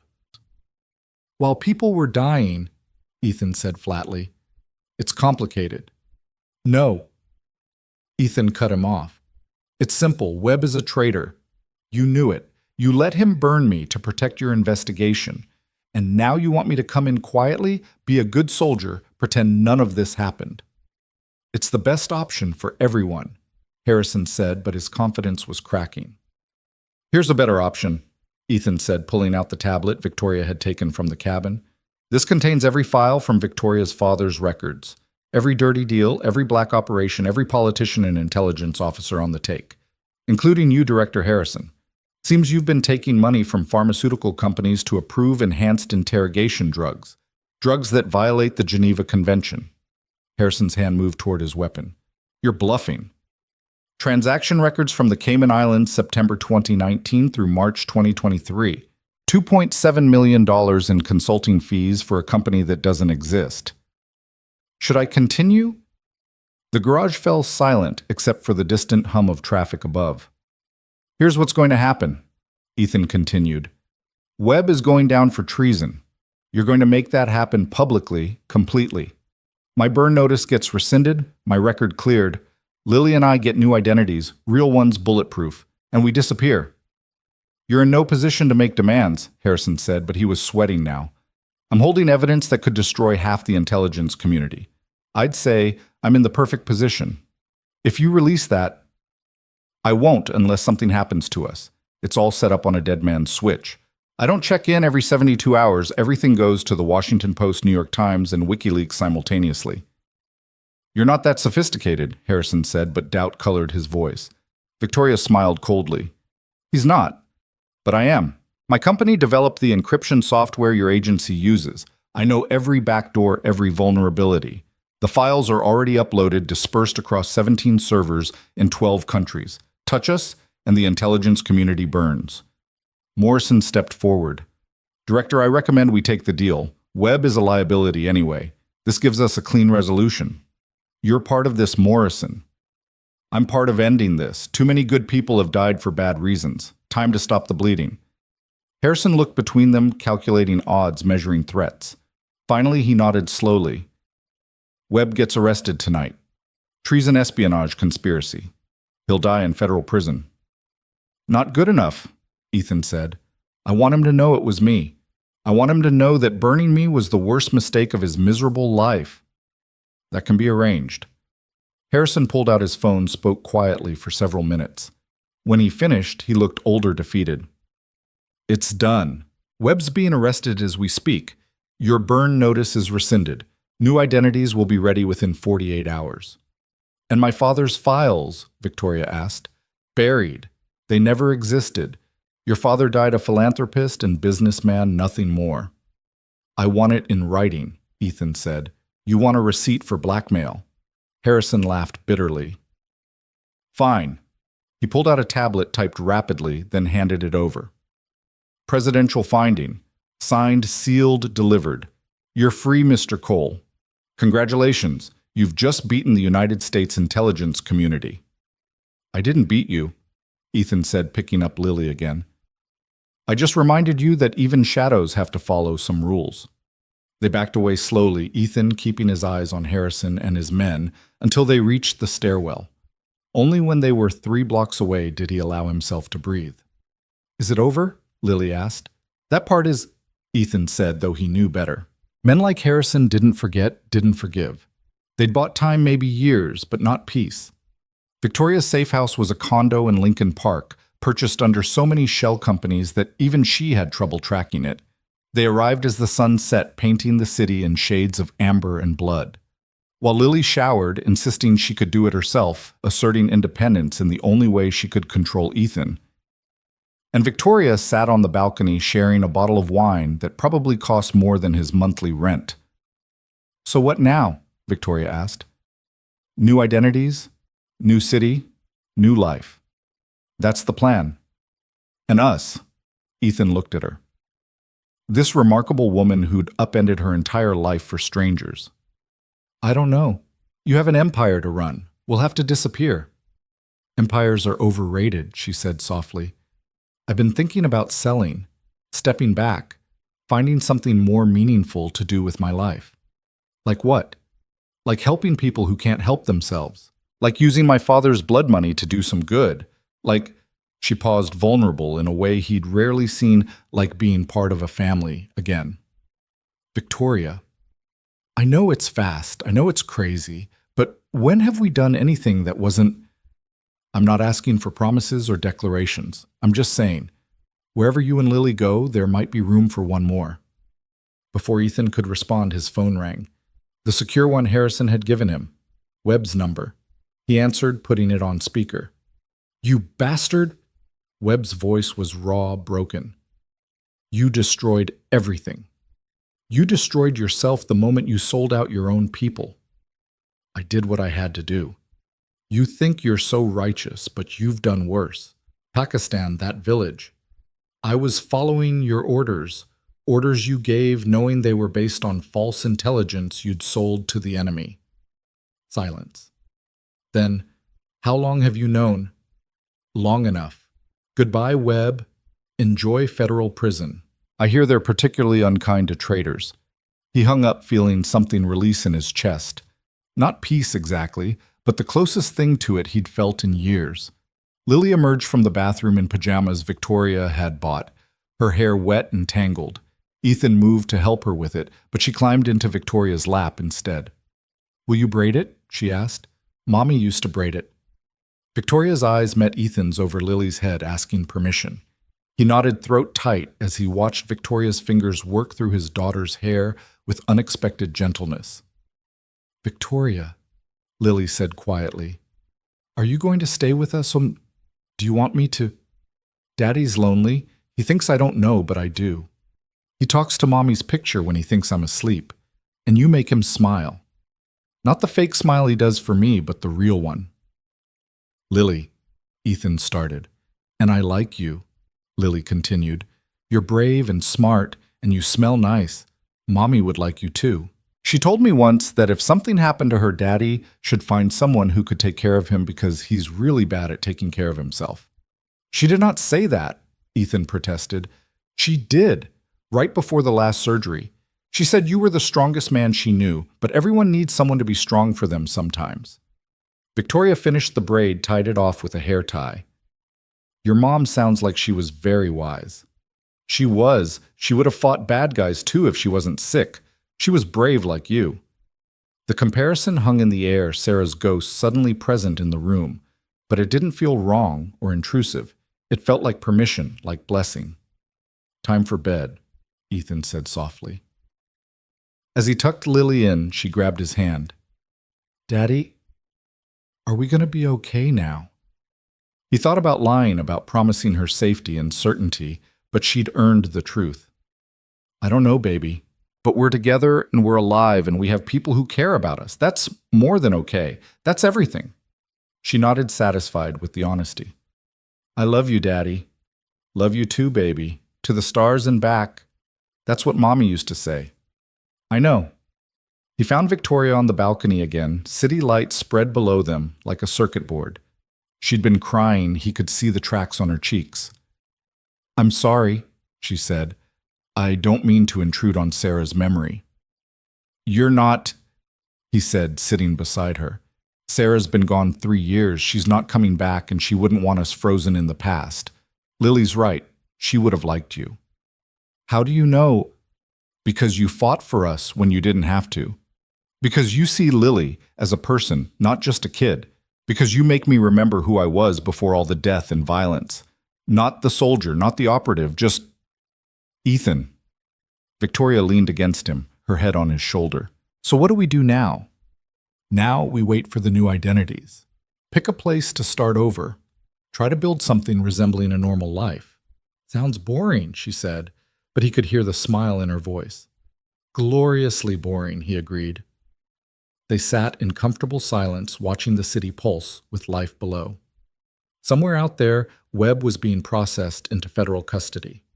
Harrison was probably destroying evidence and covering tracks. Morrison was likely having a drink, toasting the end of a dirty chapter. But here on this balcony with Victoria warm against his side and Lily safe in the next room, Ethan felt something he'd thought was lost forever. Not happiness, not yet, but the possibility of it.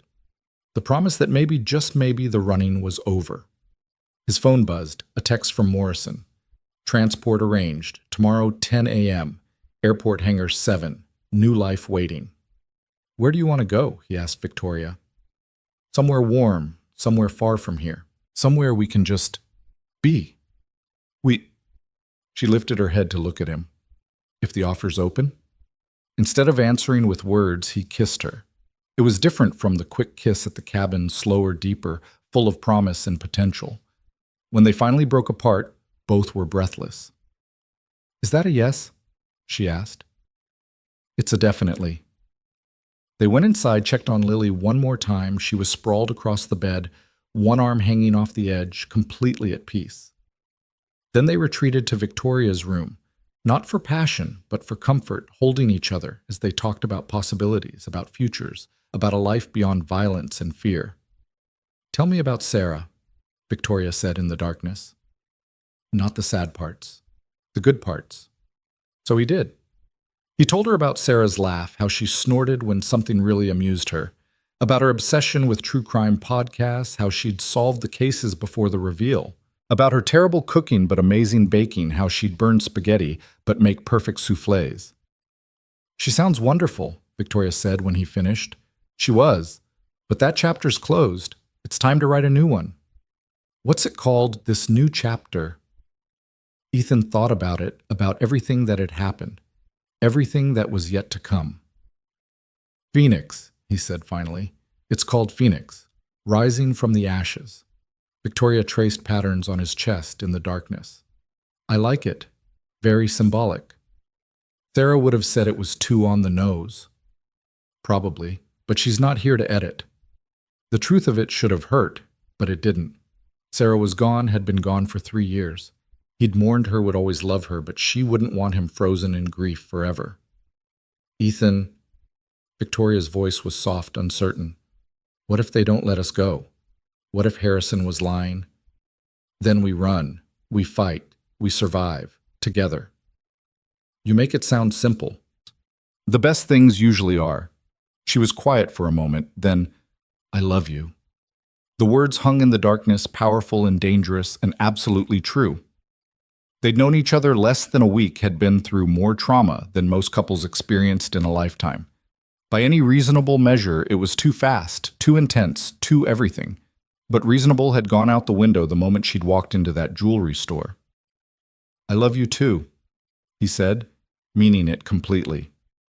They made love then, slow and careful, aware of Lily sleeping nearby, aware of the weight of the moment. It wasn't passionate so much as profound, two damaged people finding solace in each other, building something new from the wreckage of their old lives. Afterward, as Victoria slept against him, Ethan stared at the ceiling and thought about Phoenix, the mythical bird that burned to ash and was reborn. He'd been living in ashes for 3 years, going through the motions, existing, but not alive. But now, with Victoria's breath warm against his neck and Lily safe in the next room, he felt the first stirrings of resurrection. Not a return to who he'd been, that man was gone forever, but something new, something possibly better. His phone lit up with another message from Morrison. Webb's dead. Suicide in federal custody, or so the report will say. Ethan deleted the message, felt nothing about Webb's death. The man had been dead to him the moment he'd burned him. This was just making it official.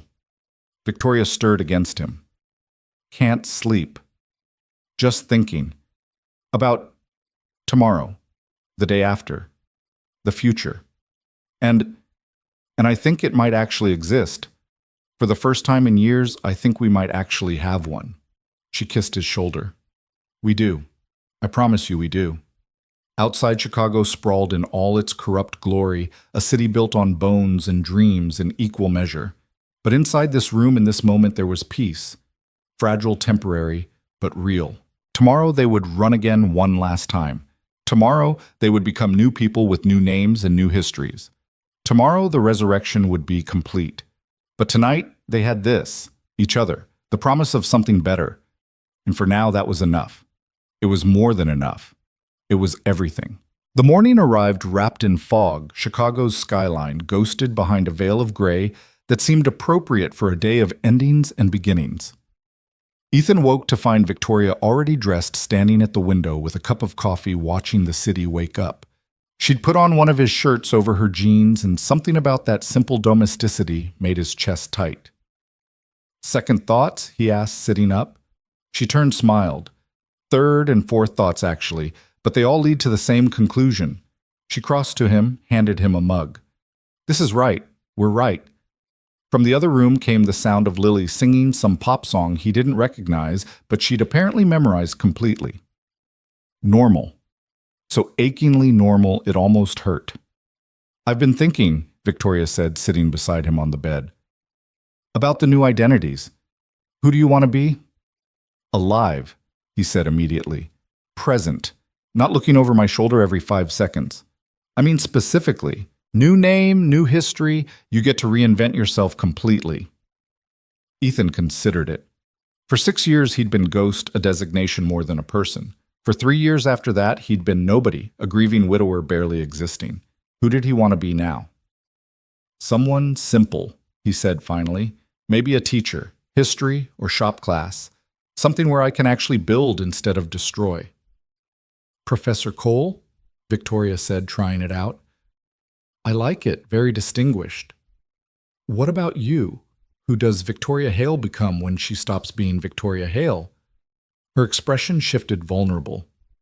Someone who matters for more than her bank account. Maybe a doctor finally, or a social worker. Something where I can help people directly, not through board meetings and tax-deductible donations. Daddy! Lily burst through the door, already dressed in jeans and a sweater Victoria had bought her. Are we going on an airplane today? We are, baby. Where are we going? Ethan exchanged glances with Victoria. They'd discussed it last night after. Morrison had given them 3 options for relocation: Portland, Austin, or Miami. All cities big enough to disappear and small enough to build a life. How do you feel about beaches? Victoria asked Lily. I love beaches. Are there dolphins? Lots of dolphins, Victoria confirmed.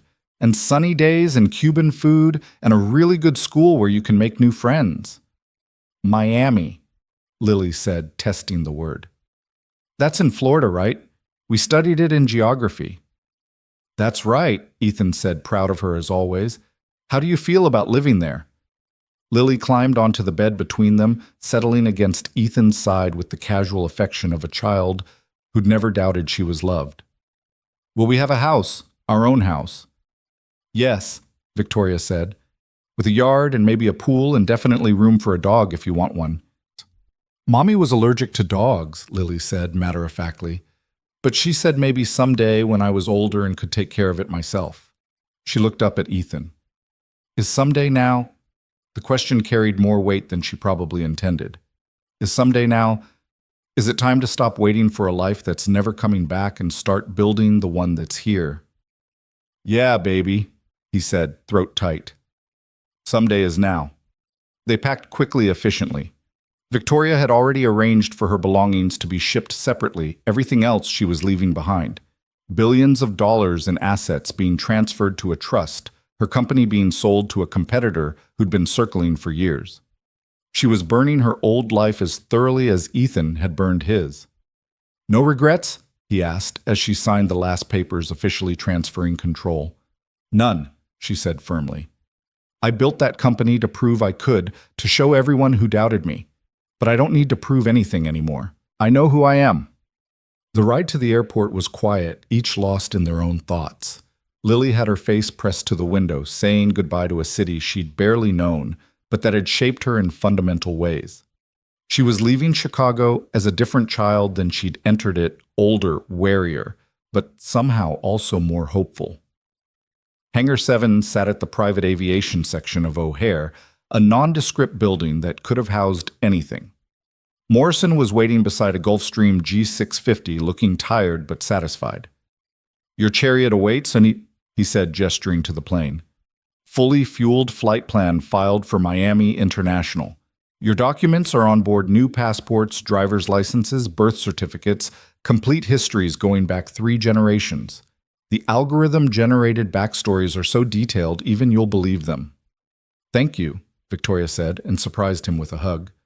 For everything, Tom, even the parts that hurt. Morrison returned the embrace awkwardly. Your father would be proud of you, Victoria. The person you've become despite everything, that's all you, not him. I know, she said. That's why I can walk away. Morrison turned to Ethan and extended his hand. For what it's worth, I'm sorry. About Webb, about the burn notice, about all of it. You deserved better from us. We all did things? Ethan said, shaking his hand. The difference is we're trying to do better now. Lily, Morrison crouched down to her level. You take care of your dad, okay. He needs someone to keep him out of trouble. I will, she said solemnly. And Victoria will help. She's good at telling people what to do. Morrison laughed, the sound rusty but genuine. That she is. As they boarded the plane, Morrison called out one last time. Cole, the network's been shut down. Webb's contacts, all of them either arrested or eliminated. You're truly free. No one's looking for you anymore. Ethan nodded, not trusting himself to speak. Free. The word felt foreign, impossible. He'd been running or fighting for so long, he wasn't sure he remembered how to simply exist. The plane was luxurious beyond anything Ethan had experienced, all cream leather and polished wood. Lily immediately claimed a seat by the window, eyes wide at the opulence. Victoria settled beside her, already pulling up real estate listings on a tablet. Look, she said to Lily. This one has a treehouse in the backyard. As they went through listings, Lily vetoing anything without a pool. Victoria insisting on good schools. Ethan focused on security features. Something settled in Ethan's chest. This was what normal people did. They looked at houses, planned futures, made decisions based on wants rather than needs. The plane lifted off Chicago, falling away beneath them. Ethan watched the city shrink, all its violence and pain becoming abstract manageable. Somewhere down there, his old apartment stood empty. Sarah's grave lay under fresh flowers he'd never place again. The jewelry store where it all started had probably reopened, the blood mopped up, the broken glass replaced. But that was the past. Below them, behind them, done. Daddy, look, Lily pointed out the window. We're above the clouds. Indeed, they were, the plane breaking through into brilliant sunshine, an endless vista of white stretching in every direction. It was like emerging from a cave into light, like being born again. It's beautiful, Victoria said, taking Ethan's hand. He squeezed back, watching his daughter marvel at the view, feeling Victoria's warmth beside him. Beautiful didn't begin to cover it. The flight was smooth, uneventful. Lily napped after the excitement wore off. Victoria worked on her tablet, setting up bank accounts, arranging furniture delivery, building their new life with the same intensity she'd once built her empire. Ethan simply sat, allowing himself the luxury of not planning, not watching, not waiting for the next threat. It was harder than he'd expected. You're twitching, Victoria observed, not looking up from her screen. I don't twitch. You're drumming your fingers, your leg is bouncing, and you've checked the cabin door 4 times. Habits, he admitted. She set down the tablet, turned to face him fully. It's going to take time to feel safe, to believe it's real. That's okay. What if I can't? What if I'm too broken to be normal? Then we'll be abnormal together. I don't want normal anyway. Normal is boring. She smiled. Besides, you're not broken. You're just seasoned, like a cast iron skillet. Better for the wear. Did you just compare me to cookware? Very expensive cookware, she clarified. The kind you pass down through generations. Despite himself, he laughed. It felt good, clean, free of the bitter edge that had colored his humor for years. Tell me about Miami, he said. What's our plan? Well, Mr. David Wilson, you're a former Marine turned high school teacher, recently widowed, moving south for a fresh start with your daughter Emma and your new fiancée, Dr. Grace Mitchell. Fiancé. Makes the timeline less suspicious. We met at a grief counseling group, bonded over loss, fell in love. Very romantic, very believable. And very fast. Sometimes the best things are. She pulled up a photo on the tablet. This is the house I'm thinking. 4 bedrooms, pool, good security, excellent schools nearby. The house was perfect Spanish colonial style with a red tile roof, palm trees in the yard, a pool that sparkled impossibly blue. It looked like something from a magazine, the kind of place he'd never imagined living. We can afford this. I liquidated everything carefully. We have enough to live comfortably for several lifetimes. Not billionaire money, but enough that you'll never have to worry about choosing between groceries and electricity again. The casual way she said it, the matter-of-fact erasure of his biggest fear, made his throat tight. Victoria Grace, she corrected. Better start getting used to it. And you're David, though I might call you Dave when I'm feeling casual. I don't look like a Dave. You don't look like a David either, but here we are. Lily stirred, blinking awake. Are we there yet? Another hour, baby, Ethan said. Emma. She giggled. That's weird, Daddy. I mean Dave. Very weird, he agreed. But weird in a good way. As they began their descent into Miami, the city spread below them like a promise. Turquoise water, white beaches, buildings that caught the sun like mirrors. It was so different from Chicago's gray intensity, from the mountains of Afghanistan, from every battlefield he'd known. Fresh start, Victoria murmured, seeing the same thing he was. Fresh start, he agreed. The landing was smooth, and they were met on the tarmac by a woman in a suit who introduced herself as their relocation coordinator. She had keys to a rental car, keys to the house, enrollment papers for Lily's new school, everything they needed to slot seamlessly into their new lives. The house is fully furnished, she explained as they drove. Basic necessities are stocked. Your personal belongings should arrive tomorrow. Is there anything else you need immediately? A dog, Lily said from the back seat. We're getting a dog. The coordinator smiled. There's an excellent animal shelter nearby. I can arrange a visit tomorrow if you'd like. Please, Victoria said with the authority of someone used to having requests fulfilled. The drive to the house took them through neighborhoods that grew progressively nicer, from urban sprawl to suburban paradise. When they finally turned into their driveway, Lily gasped. It's huge. It was bigger than anywhere Ethan had lived. But more than that, it was warm, welcoming, with lights already on inside and the smell of fresh flowers drifting from the open door. Welcome home, the coordinator said, handing over the keys. Home. Such a simple word for such a complicated concept. They explored the house together, Lily running from room to room, claiming the one with the best view of the pool. Victoria examined the kitchen with satisfaction, already planning meals. Ethan checked windows and doors out of habit, but also noted the alarm system, the strong locks, the sightlines that would let him see anyone approaching. Old habits, but maybe useful ones. As the sun set on their first day in Miami, they sat by the pool eating takeout Chinese from boxes, their feet dangling in the water. Lily had found a beach ball somewhere and was batting it around, her laughter echoing off the water. Regrets? Ethan asked Victoria. About which part? Giving up billions of dollars? Adopting fake identities? Moving to Florida with a man I've known for less than a week? Any of it? All of it? She was quiet for a moment, watching Lily play. My biggest regret is that it took almost dying to start living. All those years building walls, accumulating power, proving points to people who didn't matter. I could have been doing this instead. Being happy. Happiness is overrated, Ethan said, but he was smiling. Liar. You're happy right now. He considered it. The constant weight on his chest had lifted. The hypervigilance had dimmed to a manageable hum. Lily was laughing. Victoria Grace was beside him. They were safe. Yeah, he admitted. I am. Good. You deserve it. We all do. Lily climbed out of the pool, dripping wet despite not having a swimsuit, and inserted herself between them. This is the best day ever, she announced. Even better than Christmas. It's pretty good, Ethan agreed, pulling her close despite the water. Tomorrow will be better, Victoria said. We'll get your dog, enroll you in school, maybe go to the beach. And the next day, whatever we want, Ethan said. That's the beauty of it. We get to choose. Lily seemed to consider this, then nodded. I choose happy. All of us happy. Deal, Victoria said, kissing the top of her head. Later, after Lily was asleep in her new room, Ethan and Victoria sat on the porch watching the stars reflect in the pool. The neighborhood was quiet, peaceful, in a way that would have made him nervous a week ago. Now, it just felt like possibility.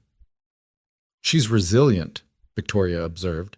After everything she's been through, she's still so open, so hopeful. Kids are like that. They adapt faster than adults. Or maybe she just has a good father who protected her innocence even when his own was long gone. Ethan didn't know how to respond to that, so he just pulled her closer. I've been thinking, Victoria said, about what Morrison said, about no one looking for you anymore. Do you believe it? I believe the immediate threat is gone. Webb's network is dismantled. The burn notice is lifted. But there are always going to be ghosts. People who remember, who hold grudges, who might someday decide to collect old debts. So we're never truly safe. No one is ever truly safe. But we're safer than we were. Safe enough to build something. Safe enough to try. That's a very philosophical answer. I'm a very philosophical guy. Dave Wilson, high school philosophy teacher. History, she corrected. You're teaching history. Right. Because I'm so good at leaving the past behind. She laughed soft in the darkness. Maybe that's exactly why you should teach it. Show kids that history isn't just dates and battles. It's people making choices, living with consequences, trying to do better. The way you talk about it, I almost believe I could do it. You can do anything, she said firmly. You've survived everything else. How hard can teaching teenagers be? Harder than Afghanistan, probably. But with better hours and less gunfire. Presumably. They fell into comfortable silence, the kind that didn't need filling. Somewhere in the distance, music played Latin rhythms drifting on the warm air. This was Miami, their new home, their new life. It still felt surreal, like a dream that might evaporate if examined too closely. I love you, Victoria said suddenly. I know it's fast, I know it's crazy, but I need you to know. This isn't just adrenaline or shared trauma. I love the way you are with Lily, the way you check every lock twice, the way you still talk to Sarah sometimes, when you think no one's listening. I love your damage and your strength, and the way you're trying so hard to be normal, when normal was never who you were meant to be. Ethan turned to look at her, this remarkable woman who'd walked away from everything to be here with them, starting over. I love you too, he said. I love that you're terrible at being vulnerable, but you try anyway. I love that you bought Lily clothes before you knew we were coming with you. I love that you can plan a corporate takeover and a 7-year-old's birthday party with equal intensity. I love that you saw us broken and dangerous and lost and decided we were worth saving. You saved yourselves. I just provided transportation. You provided a lot more than that. She kissed him, then soft and deep and full of promise. When they pulled apart, her eyes were bright with unshed tears.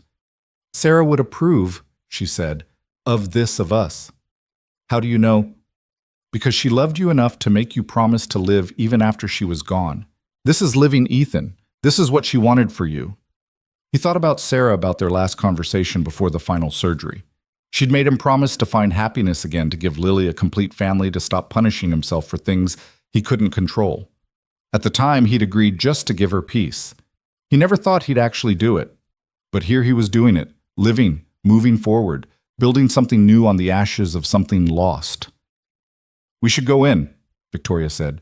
Big day tomorrow, new life to build and all that. In a minute, Ethan said, not ready to let go of this moment. This perfect, impossible moment where everything felt balanced on the edge of possibility. A week ago, he'd been nobody struggling to survive, watching his daughter slowly forget how to smile. Now he was here in Miami with a new name and a new future, and a woman who'd chosen them over billions of dollars. It didn't feel real. It might never feel entirely real, but it felt good, and that was enough. Daddy? Lily's voice drifted from inside. I can't sleep. Everything sounds different here. I've got her, Victoria said, standing. You take your minute. She went inside, and Ethan heard her talking to Lily, explaining about different birds, different insects, how every place had its own nighttime symphony. He heard Lily giggle at something and heard Victoria offer to lie down with her until she fell asleep. Family. They were building a family. His phone, the new one registered to David Wilson, buzzed with a text. For a moment, the old fear spiked. But it was just Morrison, a final message. The senator who ordered the investigation into you has been indicted for taking bribes from defense contractors. Your name never came up. It's over, Ethan. Really over. Be happy. Ethan deleted the message, then on impulse threw the phone in the pool. David Wilson could get a new one tomorrow. Tonight, he didn't want any connection to the outside world.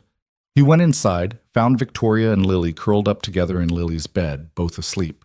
He stood in the doorway, watching them breathe, these two people who'd become his entire world in a matter of days. Moving carefully, he lay down on Lily's other side, sandwiching her between them. She stirred, mumbled something about dolphins, then settled back into sleep. Victoria's eyes opened, found his across Lily's sleeping form. Okay, she whispered. Perfect, he whispered back. And for the first time in 3 years, maybe for the first time ever, it was true. Not perfect in the fairy tale sense, they were all too damaged for that. But perfect in the real sense, the human sense. They were alive, they were together, they were free. Tomorrow would bring challenges. Lily would have to adjust to a new school, new friends, a new identity.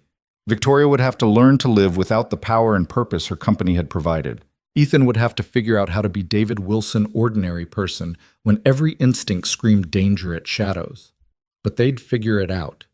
Together. The last thing Ethan saw before sleep took him was the ceiling fan turning lazily overhead, casting shadows that for once didn't look like threats. Just shadows. Just the ordinary play of light and dark that filled ordinary rooms in ordinary houses where ordinary people lived ordinary lives. He could get used to ordinary. In fact, he was betting his life on it, all 3 of their lives. And for the first time since Sarah died, he was confident it was a bet he could win.